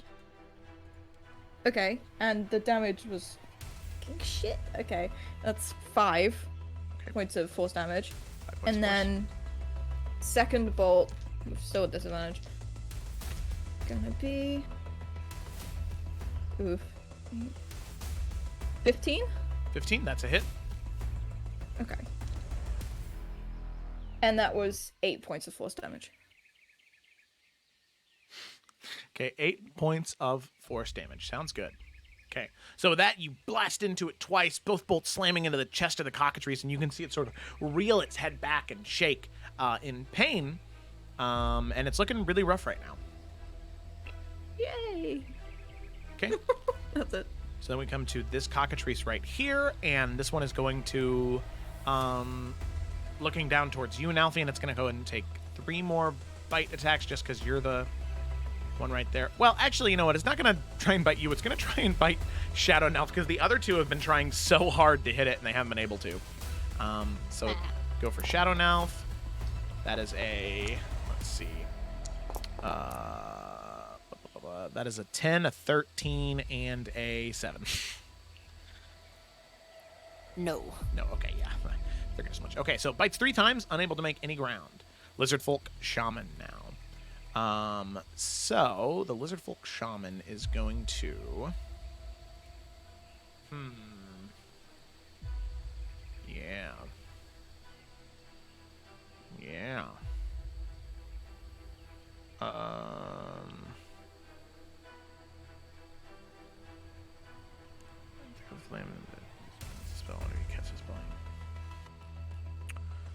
Okay, so seeing that, it's going to come around 5, 10, 15, 20. And Nalfin, seeing you kill the scale shield, you hear it shout something out in Draconic in response to that, and you can see this bout of flame conjure at the end of its staff, and it's going to hurl it towards you as it's going to cast Produce Flame. So that's just a roll to hit. So let's see if that hits. All right. I doubt it will. Your AC is so high. Yep, that's a 9 to hit. That's going to be a miss. As the bout of flame flies towards you, but it just slams into one of the trees before it's able to make contact. Okay, so then we come to the scale shield right here. This one is actually going to step in right here, right over the dead body of its companion. And it's seeing that you are the one who killed it, Nalfian, it is going to make its 2 attacks against you. So that's going to be 1 Morning Star and 1 shield spike attack. Jesus Christ, that's a 7 and 11. Okay, that's a miss. All right. This Dexy boy. And then we come to the cockatrice here at the very bottom. It's hurt pretty bad. Its companion is dead, so it honestly, it's just gonna begin to fly up and away. Okay. So do we get attacks on it? Yep, Eurydice and the Spiritual Beast and Blossom will get attack of opportunities on it. But it has to be melee, doesn't it? Has to be melee, yeah. It's a 26 to hit from the Spiritual Beast, Yep, which that I hits. imagine hits. That does, yes. Just bloody find what its damage is going to be real quick. Okay. Which is a 13 damage. Okay, 13 points of damage. Well, before Blossom and Eurydice are able to hit, the Spiritual Beast lashes out, bites into the throat, and just tears it out of the cockatrice as the cockatrice drops down dead right in front of you, right as it's beginning to lift off. It is not able to get anywhere. All right, with that, Twig, it's your turn. Okay. Targeting the lizard folk between the mouths. More crossbow. Oh, that's a nat 20. Oh, my dice do love me. What's the bonuses with how are you doing it? Like you max double out dice? the damage. No, you max out the damage Okay, dice no. initially, and then you roll whatever is left. So, like, if the crossbow bolt does 1d8, then it's automatically 8 plus a d8 plus your modifier. Okay, so that's an 8 plus then 8, so 16 damage. 16 damage, very cool. Bolt And slams into it, then- just a spurt of blood out the neck. In true symmetry, that second one was a nat 1. So You raise it up and just fires, slams into a tree behind it. Oh. But then Spiritual Beast gets its proper go, and that's a 13 to hit. 13 to hit. Oh, so are you having it, like, move around? Oh yeah, yeah. To It mid- would move okay. through. I actually get advantage, so like I don't know if it does that hit or not, or 20 reroll. 13? That'd be a dirty 20. Okay, so it so- gets packed attacked with Oh. mouth. Yes, okay, that dirty 20 would hit. Okay, and then that is a 11 damage. 11 damage. That is actually just enough, as the Spiritual Beast now has killed 2 cockatrices. Look at that. Oh my goodness, what a vicious boy. Hell yeah. The most vicious boy. Okay, alrighty. Twig, so with that, anything else on the Spiritual Beast turn? No, that's all it is. Okay. That's all it can do. Sounds good. So then we come to Blossom's turn. Okay. Just gonna try. Actually, no, because heat metal, once it's cast, it has a thing. I think you can reactivate it. Bonus action, I think. Oh, well, the creature that had Yeah. been heated is dead. Oh, yeah, because it stepped over. Okay, well, she'll just recast it then. Why not? Okay. Um, Doesn't she get well, 2 it's not attacks at damage. 6th level? I don't know if you just wanted to do that instead of spending a spell slot. Because as a Valor Barge, I think she has 2 attacks. Oh, does she? I think so, yeah. She should. Oh, she does. Okay. Yeah, instead she'll just do that then. And so that's a 16 for the first hit. That hits. And that's 7 damage. Nice, nice, nice, nice. And 16 again for that second hit. Nice, nice, nice, nice. Oh, but only 4 damage. Okay, well, still nice. All right, 4 points of damage. Slashes in twice with the sword, and does a fair bit of damage to it. And with that, she needs to make a con saving throw at the end of her turn. Come on, Blossom. Okay, that's a dirty 20 for them.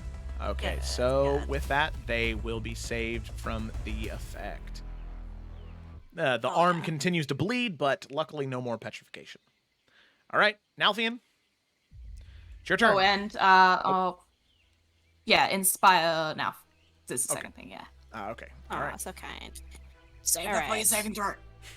I will be saving that for my saving throw. Thank you. I forgot about it before. All right. All right, Let Nalfian. us slice this boy up. Blender mode activated. That's a 15 to hit. That's a hit. All right. He's hacking, he's whacking, he's smacking. 12 points of damage there. Nice. Cuts into them. Still looking okay? He's still alive, yeah. He's pretty bloodied, but It's a natural 20. oh my goodness. Well, he's not looking okay anymore. That's gonna be 20 points of damage. 20 points of damage. He is done skis. Bless. Okay. This bitch.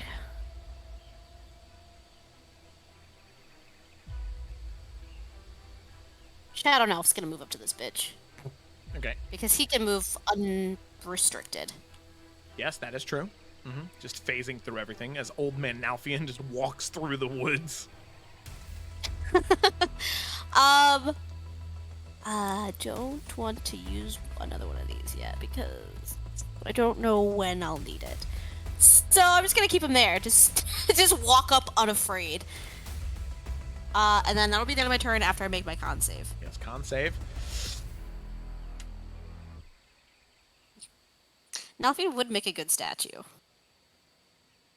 Ooh, okay. Well, I rolled a dirty 20. Okay. so- Oh, thank fucking God. Woo, all right. You are saved from the petrification effect, and you are no longer encumbered by it.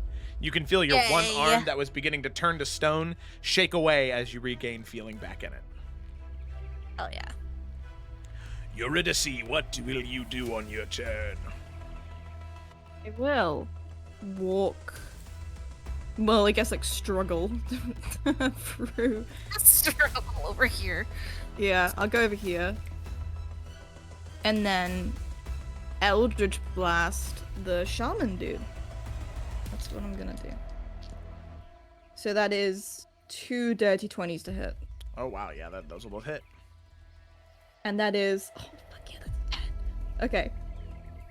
That one was 14 points of force damage. 14, okay. And then that other one is just 5 points. 5 points of force damage. Okay, so both bolts slam into him as he lets out this growl and yelp in pain. But still hanging in there. Okay, I can't do anything else. Okay. So with that, we do come to the shaman's turn. The shaman is going to...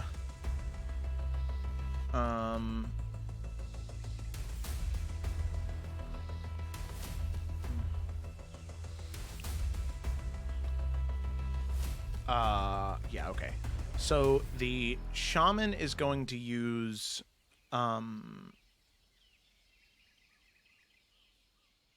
is going to use Druidcraft, and they are going to point it up in the air.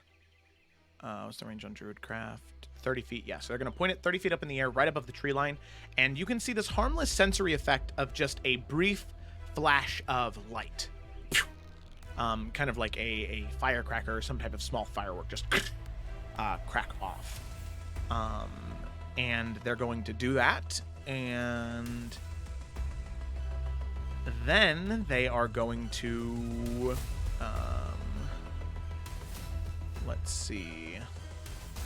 They're going to use their action to disengage. And then... Oh, wait, no, shoot. They use Druidcraft, which is their action. What can I change shape as a... polymorph? Nope. Okay. So they're going to... after shooting off that, they're going to go 5, 10, and Nalfian, you will get to make an attack of opportunity.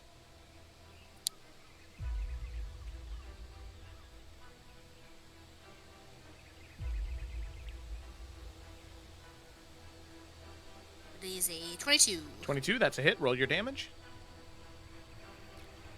Spicy damage, 15. 15. Okay, so with that, 15 points of damage. As it goes to run away, you just slash the rapier across the back of its neck, and it drops down dead. As currently, it seems as though there are no threats in combat.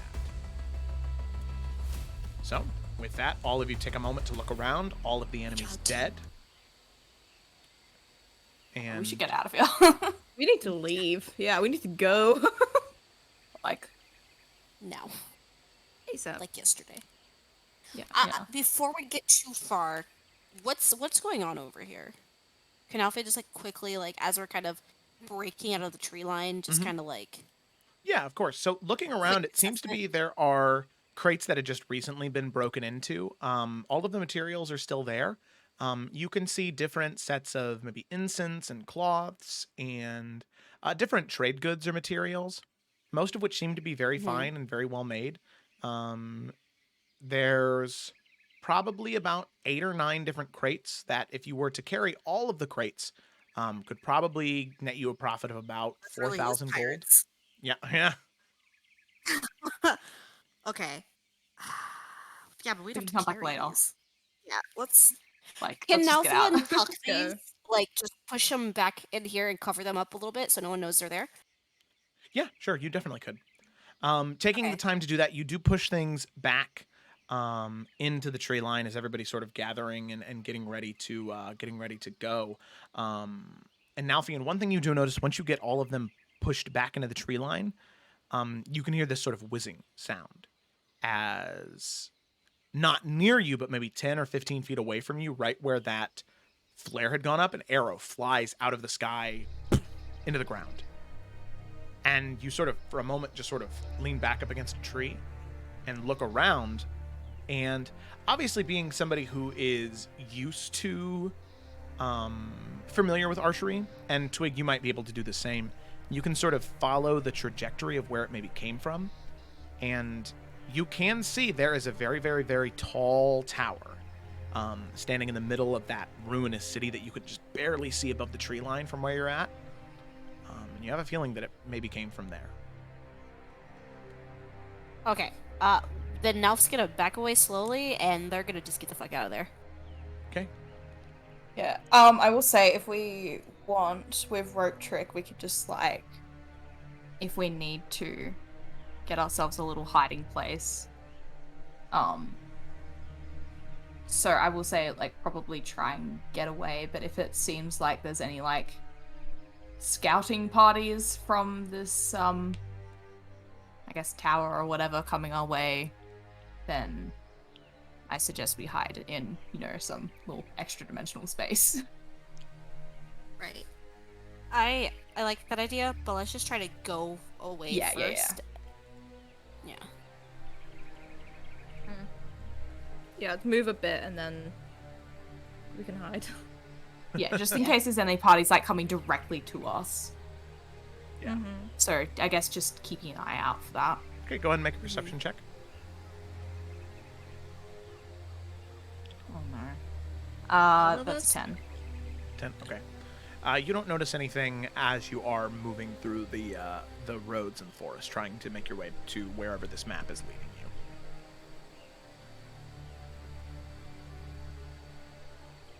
Okay, so with that, all of you begin to make your way through the on the road, through the jungles, and you get closer and closer to where you know this crater to be, where apparently the gate is, whatever that was symbolizing on the map, and closer to the city itself.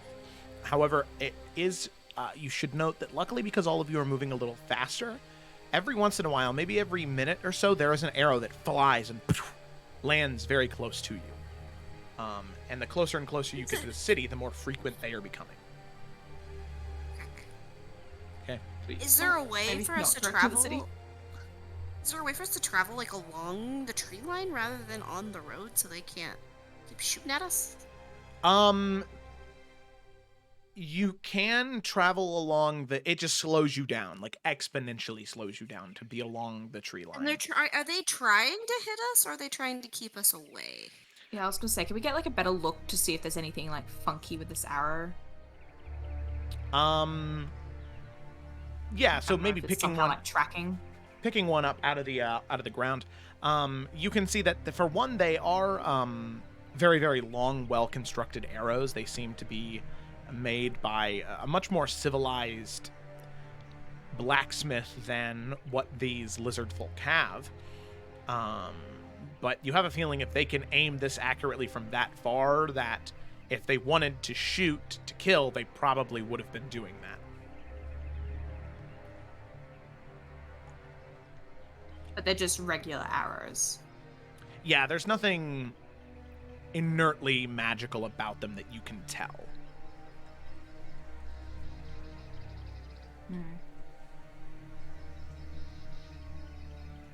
I have an idea with minor illusion because it's a 5-foot cube.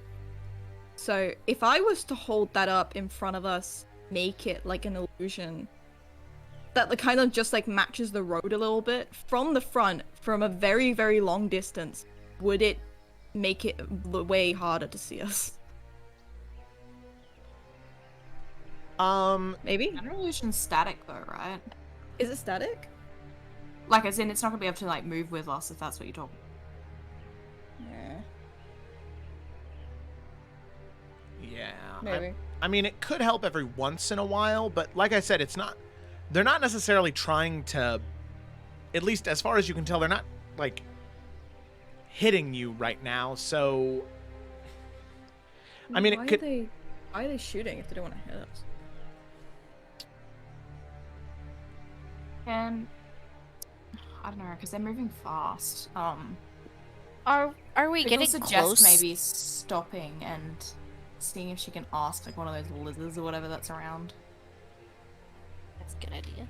Get a better vibe check on these people. Mm-hmm. Yeah, so unless we just want to get away. I mean, it's worth noting, anytime you try and get closer to any of the small reptiles around, they run away. So if you wanted to try and catch one, there'd be a bit of a contested dexterity checks in order to be able to grab onto one. It's like cast animal friendship on it first or something. Yeah. You will be my friend. You want to use the spell slots? Okay. So can we see that that we're getting closer to this tower thing?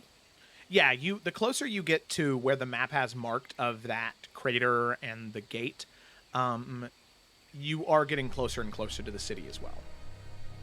And Okay. I'd say, and that's where the arrows are coming from. yeah, I'd say after about 2 hours, you can see, you can start to see the city. You can see these exceedingly tall, like marble walls braced with iron, but just starting to kind of be overgrown with flora and fauna and vines and ivy.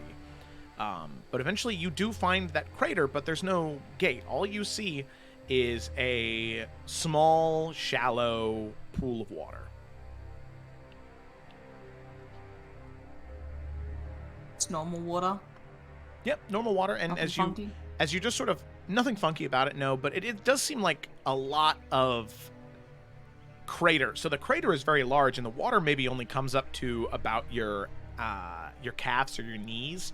But you can see that in the very, very center of the crater, there is a kind of like a chute where the water is either coming up from or going down.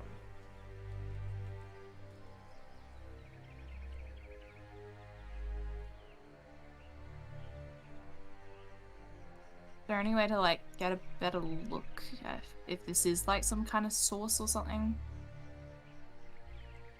Like whatever the chute is, if it's just like a little like water spurt or something, I don't know. Or if there's something else going on. Make an investigation check. 21. It doesn't look natural. It looks to be man-made.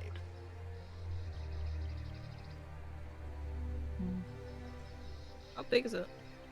Big enough for even a large person to fit through. I mean, Grok could even fit through it. Okay. And you if don't like want to go down there, do you?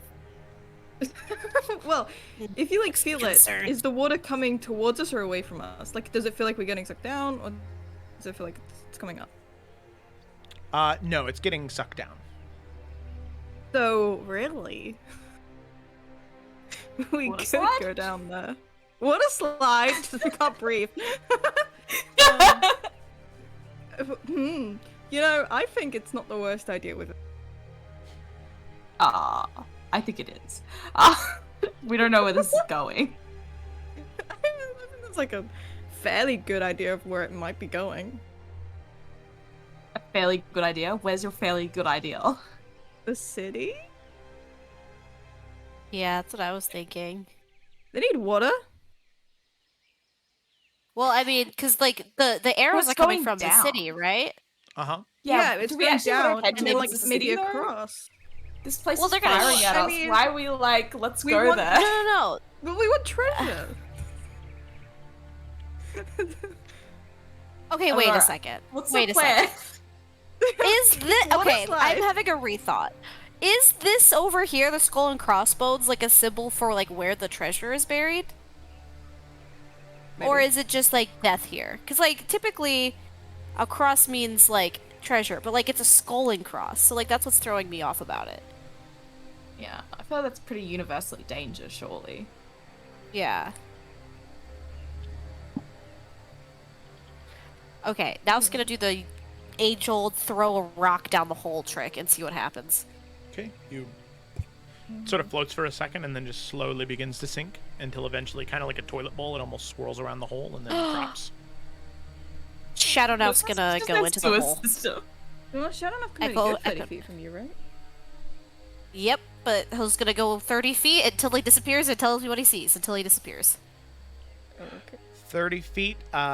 He drops down for about 30 feet, and you do see that it drops down into a shallow pool, and you can see a small room underground, and then he disappears. Small room? Small room, yeah. Interesting. Okay, now we'll report that back. So are we water sliding? Yeah. I mean, this is me talking. Eurydice is much less okay with this idea. I really. I mean, if it goes to like this little room thing, like you know, Yeah. check it out. Stop having bloody arrows fired at us. Yes. Yes, we are here to explore. Yeah. Uh-huh. How is everybody doing? Should we take a short rest before we go down here? 3 more arrows fly down towards you.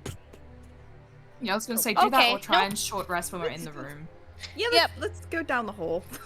Unless we don't need a short rest, because I don't know how people are going. I'm fine. I just know Yuri's out of slots, right? I have one more spell slot. Yeah, okay. All right. Nelf jumps down the hole. Okay. If someone's gonna go in first, Nelf will go in first. All right, so all of you follow suit, and all of you can see as you slide down. It only takes a few moments. Eventually, you see a large grotto. The water kind of shoots down into a very shallow stream that eventually rests into a very, very small lake. And you can see in this room it is fairly large, and at the other end of the door, at the other end of the room, there is a large metal door. And you can see Just kind of scattered about, there is a collection of bones.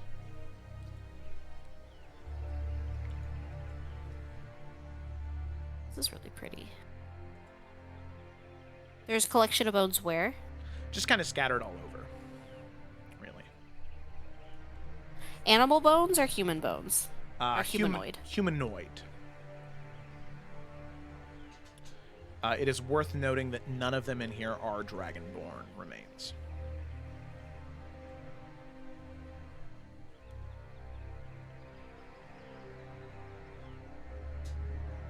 Okay.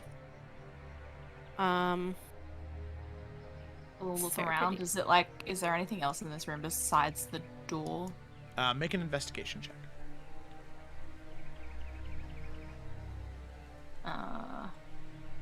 Well, that's Blossom. She does like, she does not have a +0. Okay, that is 19. 19? Okay. You can see that, there is not necessarily anything else in here, like any other type of door, any entrances or exits, aside from the one that you came out of. At the door, though, you can see another corpse that has another rolled up, very scrappy piece of parchment in its hand. And as you pull it out and look at it, the note says,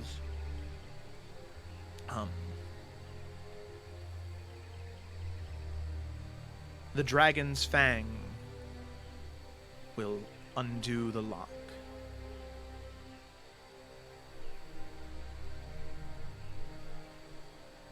One to the north, the other is unknown.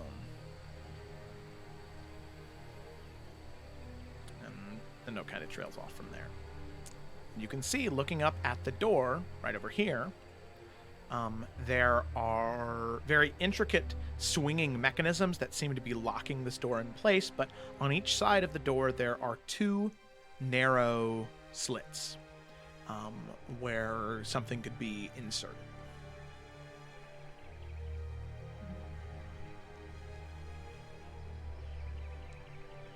Can Nalfian see anything up here?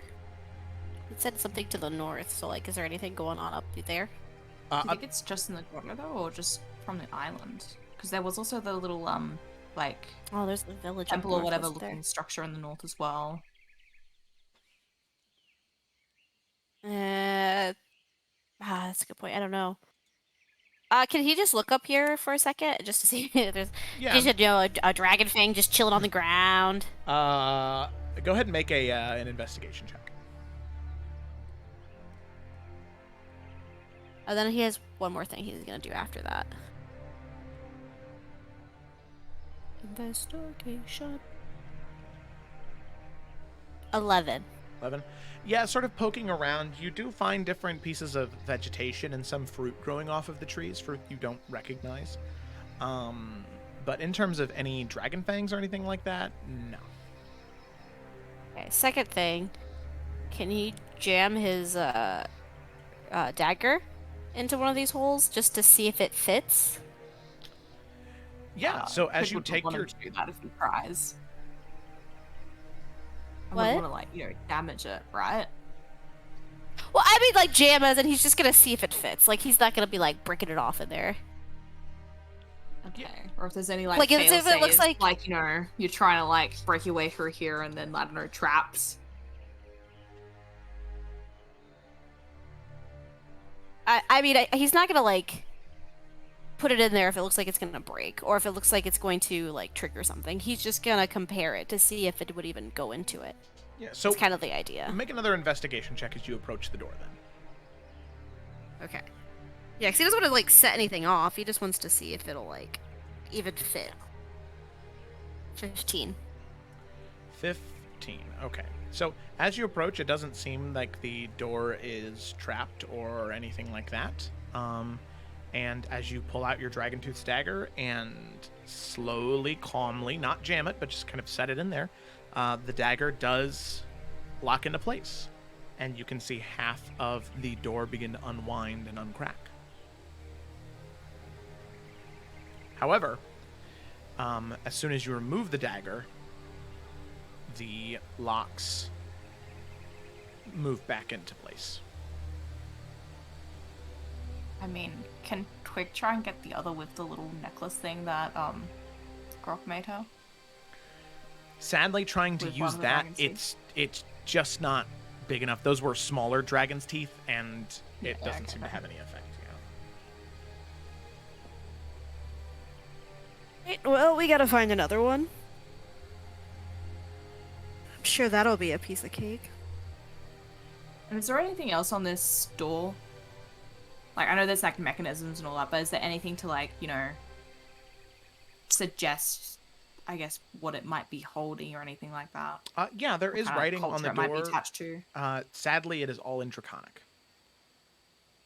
That's Din when you need him. He knows the content. Can we take a picture and text it to Din and be like, hey, yo, what does it say? Oh, yeah, right. That would be nice, wouldn't it? Can I ask Lucky Okay. who speaks Draconic? Lucky. Hell yeah. Lucky. Huh? Oh, sorry, I don't read. I can speak it. But I can't read it. Okay, that's very cool. Thank you. You're welcome. His head slowly sucks back into the necklace. When Blossom take comprehend languages. Oh. Damn it. Well, I guess.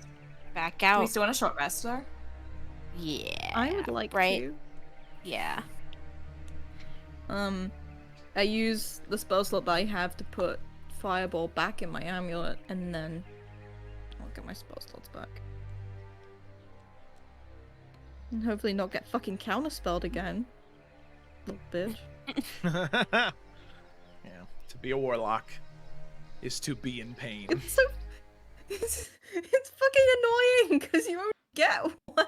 You only get two. So I counterspell, and you're like, well, there's like half my ass. Fuck you. Yeah, it's not great. And then to counterspell using your other spell slot, that's It was mostly to spite. yeah, no, I totally get it. I don't know if it's just now for using hit die, but anyone that is Yeah. gets an extra 2 HP because of Song of Rest. Aw. Only lost 2, so I'll yeah. use my hit That dice. puts me and then back just up. back. You're gonna use hit dice Alright. just for 2 points? Okay. Cause like, I'm not trusting you. Totally am. Fuck it, fine, I won't. Oh man. Hit press. There we go. Blech. Worked out exactly how you All right. wanted it to. So is it possible to get back upstream then after our short rest? Yeah, you'd be able to. Yeah, It's that's a not. good point. It's not that hard of a stream. You could definitely swim your way back up. It requires a little bit of effort, but nothing none of you are not capable of. Okay.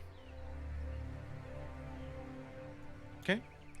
So then all of you head back up the stream and back out into the crater. I'm still getting shot at. Yeah, as you all are beginning to climb up, helping each other up, getting back up to the crater, the arrows do begin to fly again. This time they're getting closer and closer. Maybe we should go here?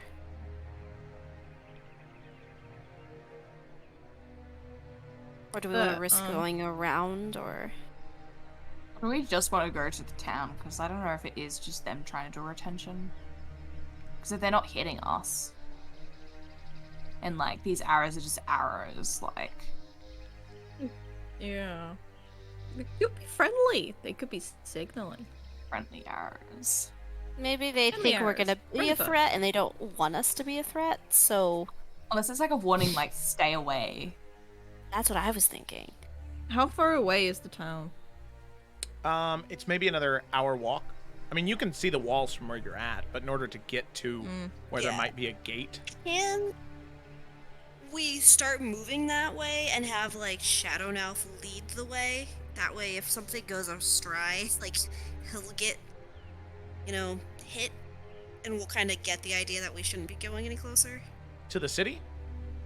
Yeah. Okay, yeah. So as soon as you get maybe within 45 minutes of the wall. Shadow Nalf is attacked directly. Taken out. Yeah. Yeah, we're not going to the city. Then Nalf would circumvent and start heading towards this direction. Okay, so it's worth noting that there was a road to follow here, but this is just traversing through the jungle and traversing through the forests. So in order to get here, it would take about 8 hours, which means you would be getting there right around 10 p.m. Yar. Oh my gosh. That's... What else do we do, though? You know what I mean? Like... Why don't we can just go to the death thing? We can go back this way a little bit and then go... But, like, I have a feeling, like, the arrows, you know, it's just because we're close to the city. Like, staying close to it, it's probably not the greatest idea. Yeah. So it's like, I don't know, I guess we either go to whatever that place is up there, or, like, I don't even know if it's worth backtracking to try and get up there, but I feel like that would take so long. That would just take longer. Yeah, we may as well go to that village, and then if we really want to go to that tower over there, then we can go there tomorrow. It's also, what do you think the chances are that that's just the lizard folk thing that we kind of like killed from? Oh, you know, now that you say that, and then there's no roads leading that way, I feel like that's a very strong possibility. And then we just roll into their village. So... Wait a second. Joe. Yes. The lizard folk peoples that we killed, they weren't dragonborn. No, they were not. They were. What if we went back to that camp we found? Could we just... that sounds really bad, but can we just, like, take a tooth from one of those dragonborn heads? Would those be the same shape and size as Nalf's dagger, or no? No. This is, I mean, your dragon damn. tooth was from an adult to ancient Legit dragon corpse, yeah. Fuck, man. That's not a great thing that we need to have. Okay.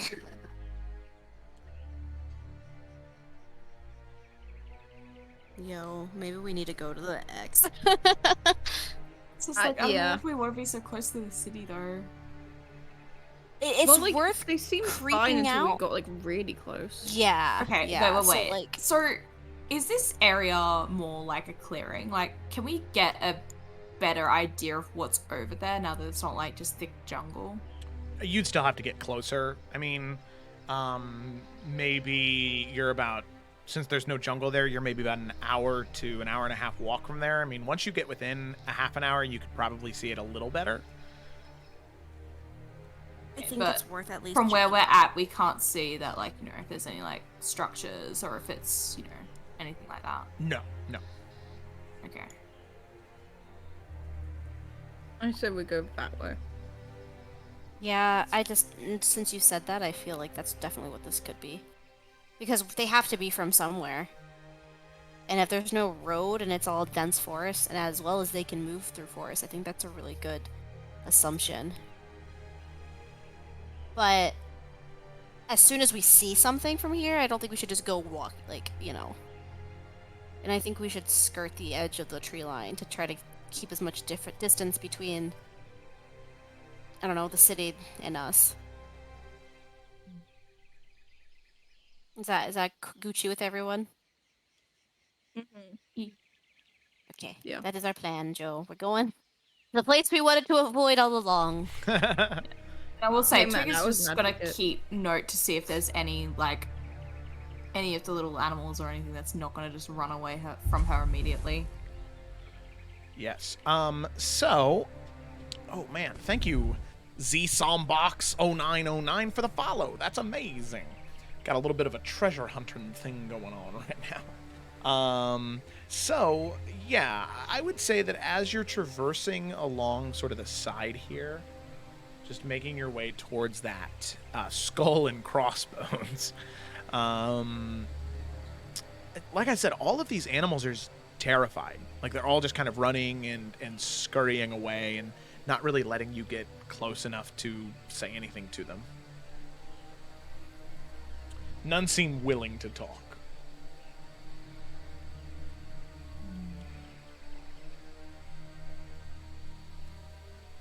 But eventually, you do get close enough to see what is happening. And as you get to the edge of this area, you start to now understand why there was a skull and crossbones there. You can see what looks to be a very, very large stone pedestal or obelisk with what looks to be stone seating around it. And right behind that obelisk, you can see a massive skeleton, that of a dragon. Now, you can also see in this area there are 2 of those scale shields, lizard folks with the shields and the morning stars, but they are riding on top of a creature. Each one of them are riding on top of a creature with light blue skin, seems to have 4 legs on each side of its body and a very, very thick tail. A very dragon-like creature, but just a little different. So, I'll go ahead and move you to the cliff. Oh my. And these creatures just seem to be patrolling. They don't see you yet. You're sort of tucked away, maybe in the tree line off to the side. But yeah, so they don't see you yet. You have just slowly approached, and you can see it right there. Can I see from where I'm at if any of those teethers in this dragon's maw would match kind of similar size and shape as the dagger Nelfian has?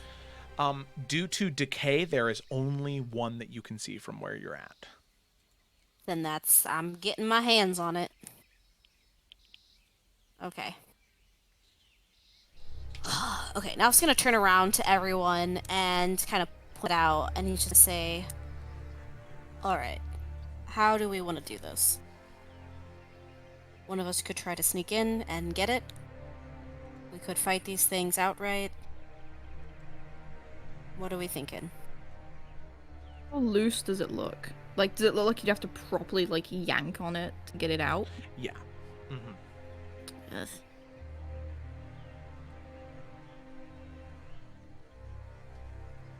Okay. I'm not convinced my telekinesis is gonna be able to get it free. So we will have to go over there and pull it out.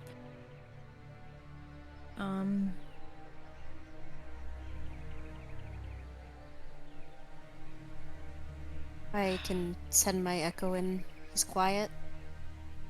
Might be able to get to it without being noticed.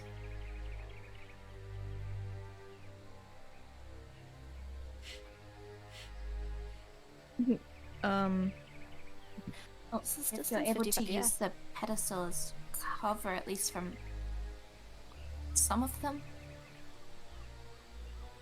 Right. Well, we need it. We're not getting through that door, so... Worth a shot, and if things go south, I guess we're taking care of business. Now I was gonna look around. Don't understand common, do they? Sorry. No, I was just gonna see if I could see any more than just these 2. As far as you can tell, it is just those 2. Okay, sorry. Go ahead. Lizard folk don't seem to be able to speak common? These ones, no. Okay. I could have tried hold person on the one that's like right over there, but then he's on top of something. So whatever I do, that thing's gonna react still. Yeah, because and the thing is like not all lizard folk are like this. Obviously, I mean, Connoisseur Balthazar was a lizard folk. He was not a dragonborn. So these are obviously just a very an offshoot of lizard folk that are here for some reason.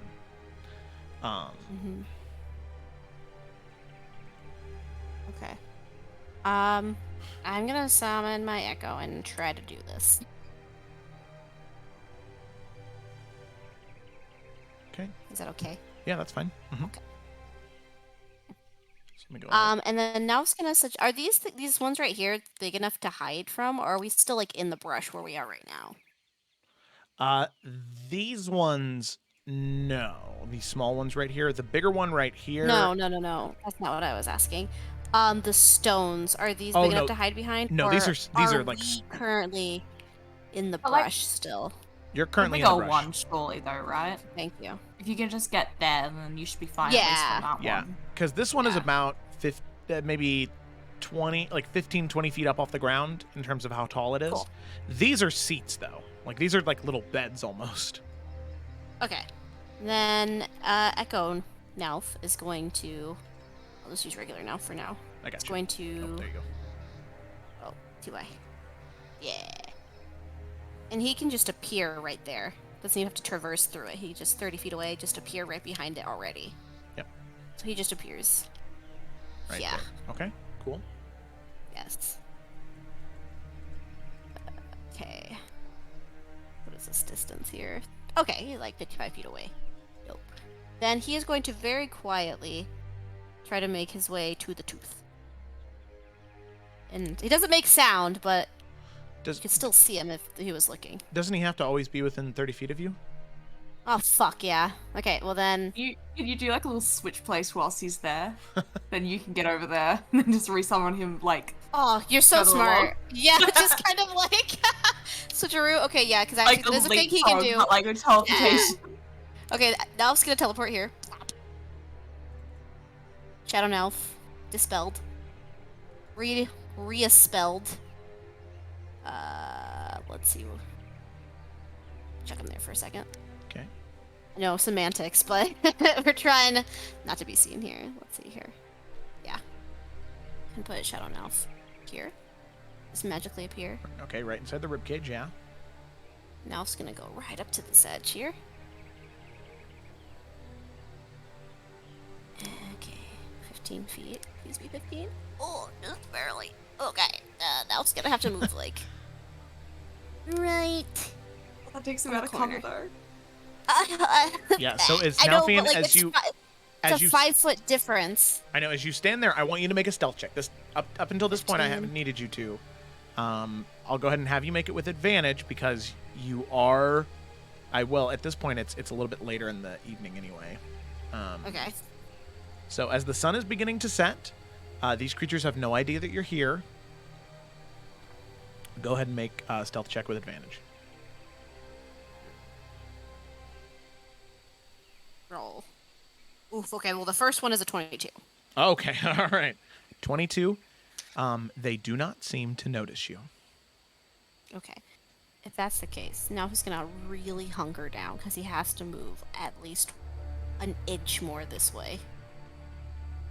So you're gonna kind of go prone and move Yeah, throughout the like the army style, swampy water. Yeah. Okay. All right, that Yeah, he poor has white to. cloak. I know. Just gotta do what he's gotta do. Yeah. He's army crawling down here. And Okay. then as soon Now- as Echo... Oh, Uh, bless, thank you. The echo. I don't think the echo can interact with objects, can it? I don't think so. So we can just switch places. Yeah, you just have to swap places. Okay. Which is fine. Crack-a-lack. There you go. Blop. Okay. Now it's going to now try to very quietly pull the tooth out of this dragon. Okay. Sorry, buddy. So what I'd like you to do for me is I'd like you to make a Oh wow.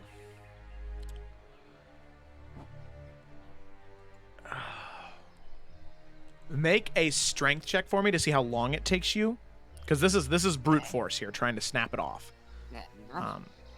Elfian's forte. I know, but just to see how... Okay, not bad. 13. 13. Okay, it doesn't take you too long. Maybe only takes you 30, 45 seconds. But now I'd like you to make a sleight of hand check to see how quietly you can do it. Okay, that's a little bit better. I should knock on wood before I roll. Okay, wow, thank God, 22. 22. Okay, it takes you about 30 seconds, but you stay quiet. Quiet as all can be as you just slowly rock back and forth. And when you hear it start to crack and there's about to be a snapping noise, you stop. You pull out your dragon tooth dagger, and in this odd kind of poetic moment, you Wiggle just kind it in there? Yeah, wriggle it in there, and then you just pop, holding in your hand a dragon tooth. Yeah. Now you still have to make your way back. As you can see, they slip it into his start pocket. to Oh, move, fuck. just changing up their position a little bit. Okay. Nalf is going to tuck his body right behind the shoulder blade here. Okay. And then that means the Echo can move here. And then they're going to switch places. Okay. Which causes Nalfian to go right here. Boop. And Echo to go right there. Yep. And then dispel the Echo. Move Nalfian here. And then recall the Echo to appear right down here. And then, whoop, like Nightcrawler, and just swap places. Okay. Oh, whoa. Now be running past the group there. Okay. So, as they make their final move here, I'll say they get maybe there, just kind of mindlessly walking around.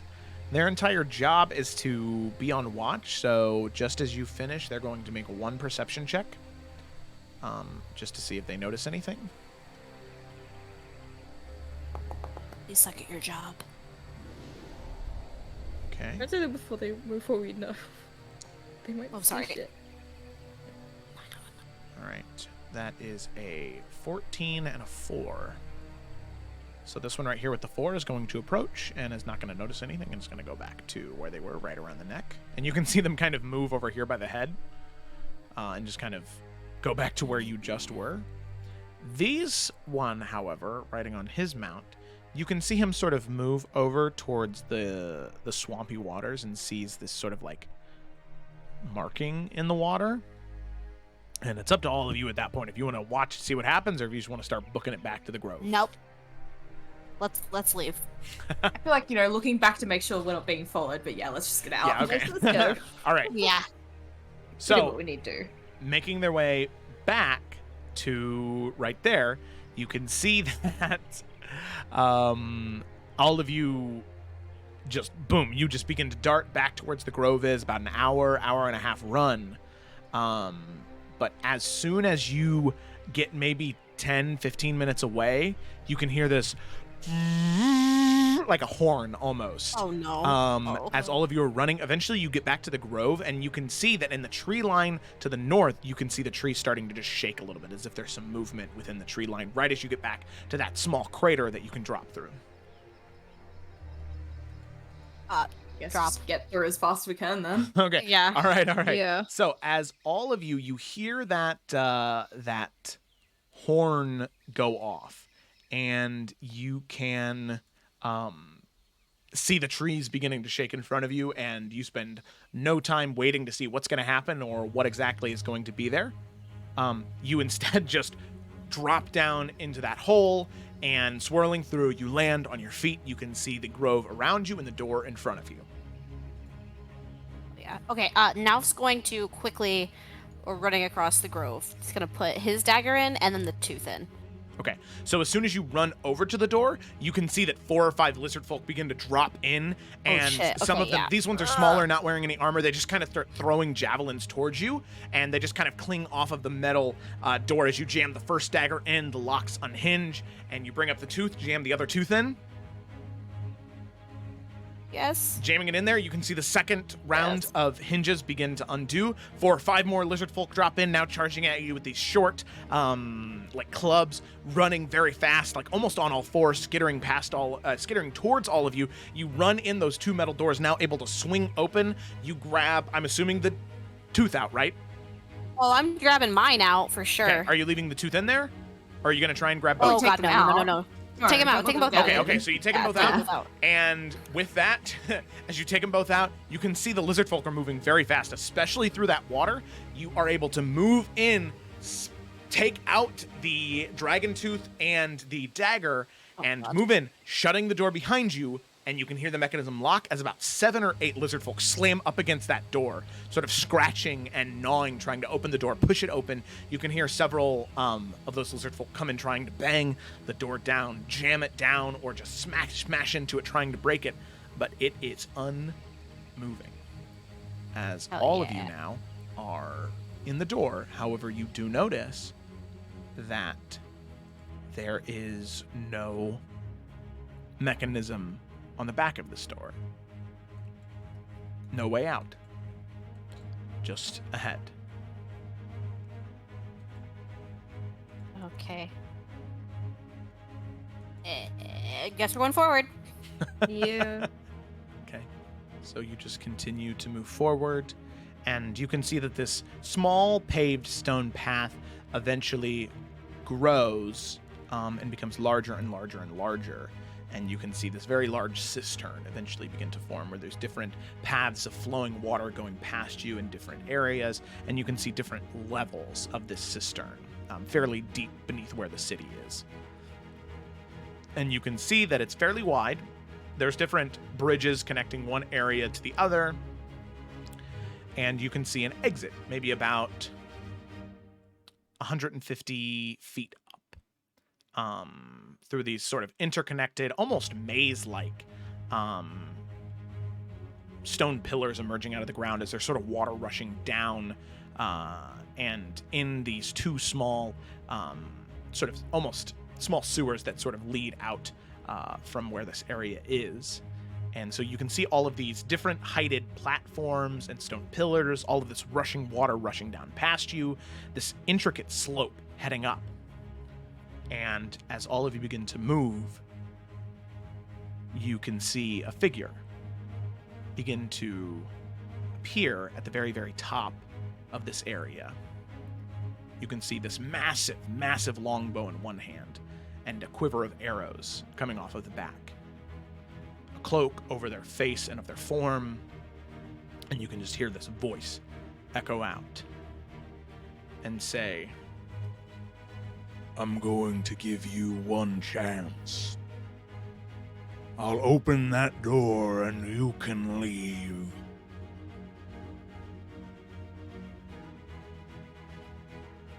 But if you stay, if you take one more step forward, I will rain down hell upon you. This gravelly voice you can hear speak out at you. What kind of humanoid are we kind of looking at? Is this like another dragonborn or a dragonborn or lizard folk or something? Or Make a perception check. It's a little hard to tell. There is this sort of cloak obscuring them. They're so far up. The light in here is practically darkness. that is a 23. 23. Okay. Oh, yeah. So with a 23, you can just barely, out of the edge of the cloak, you can see what looks to be a snout of a dragonborn. And you can tell just from their form, they're very broad, very bulky. And at that point, I'd say you'd even be able to get the type of scale. They don't have a chromatic glow to them. They look to be metallic. And metallic said the good guy. Yeah. Yeah. Typically, yes. Yes. Yuri Stereotypically. is gonna shout up. Yuri's gonna shout up. We can't really go back. There are a lot of lizard folk who just started running in there and trying to really don't want trouble. Please.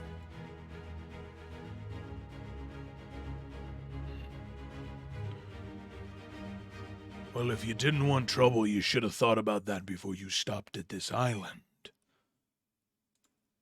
I can open that door for you, and you can deal with the lizard folk, or you can deal with me.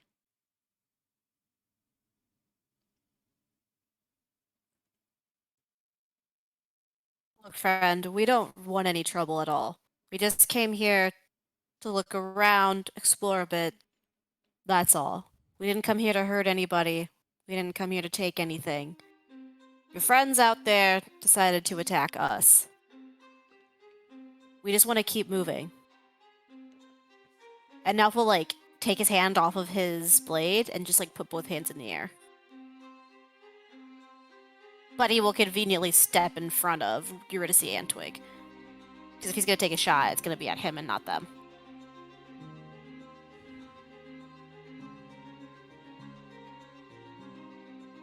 I'll kind of look around you, Nalthian, back towards Eurydice. Is that true?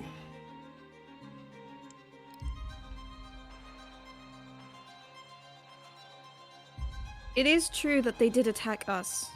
We were just looking around. We found a map back on the beach. We have no context or anything. We didn't know what this island was before we got here. We just saw a map, and we thought we'd look around, and we were attacked by some lizard folk. Sorry, who are you? Why are you here? Make a persuasion check. I'll say with advantage because you and Alfian both presented logical arguments. Yeah. See, we're good. Although you fucking lied. I didn't lie.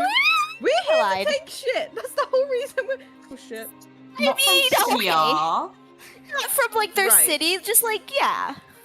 Yeah. Yeah, it got really high pitched there. Not Did not mean like to. coming sorry. to steal or anything. Like it's just if there was Our stuff point to is be to taken, take we would have things. taken it. and Okay. So. Life I for am mission, going it's to- fine. I'm gonna use Dark One's Own Luck because that wasn't very good. So it's a D10. Because I don't want to get shot. Fuck. Okay, that is a 5, 6. That's a 9. Yo. Even with Yo. Dark One's Own Luck. Wait. And advantage? Why are we Wait, plagued? Yeah, I rolled a nat 1, and then I rolled a 3. And then my modifier's a 4, and then I rolled a 2 on the Okay, 10. now's going to notice Eurydice kind of waver, and he's going to once again position himself in front of both of them. And he's just gonna say, look, we don't want any trouble, you just let us pass through and we'll be out of your hair.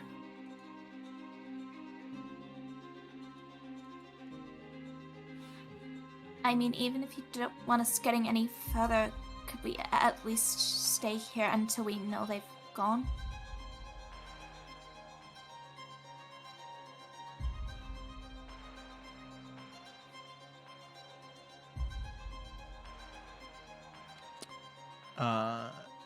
Nalfian, make a persuasion check.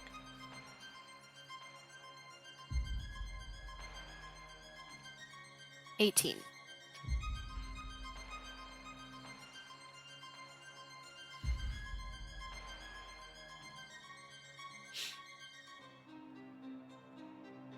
You can stay there till they're gone. But as soon as they are, you'll leave this place. This place is cursed. No place for people like yourselves. Maybe you could tell us a little bit more about where we are then. And who you are.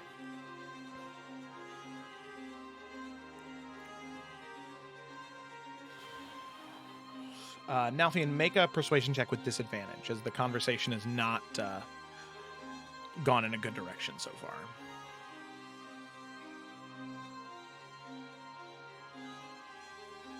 And my first roll is a 15. Okay. And my second roll Is is a 16. Okay, 15. So the first 15, yeah. And I mean, I will say, like, Nalfian's trying to, like, take notes from how Eurydice speaks to people, which is a lot more with kindness than how Nalfian usually does. So, like, he wasn't trying to be a dick, he was trying to be matter of fact. Yeah. So with that, the Dragonborn, he'll kind of look down and say, How about you answer a few of my questions, and then I'll answer a few of yours. But let me be very clear to start. and he'll kind of knock an arrow in this massive longbow. If I ever get the sense that you're lying to me, I'll let you know right now. There are very few things I hate more in this world than liars. And kind of, he won't pull back entirely, like he won't draw all the way back, but he'll just sort of test the tension of the bow. as he looks down towards all of you, ready to ask his questions with this mysterious dragonborn in the ruins of Altinian. That is where we're going to go ahead and end tonight's We session. started late. I We know. had technical issues. We started late and we went 12 minutes said past. for every minute over, it would be 10 minutes. You owe us an extra 5 hours of gameplay. Wait a minute. I don't think that works. I don't think that's how I that think works. you are misunderstood, sir. Man, you know, Sir? I know, but we'll have next Saturday. And the Saturday Well, after. That's not today. Why can't we just do the questions and then Yeah. that's it? Then we stop. Then Yeah. we don't do any Because more. I need to think about Yeah. what questions this guy wants to ask you. That's why. You bitch. You made like 10 maps, but you didn't make a single question for this guy. Well, I did not Doubt. expect all of you to fucking roll so low when you went to go talk to him. Hey, man. That affects things.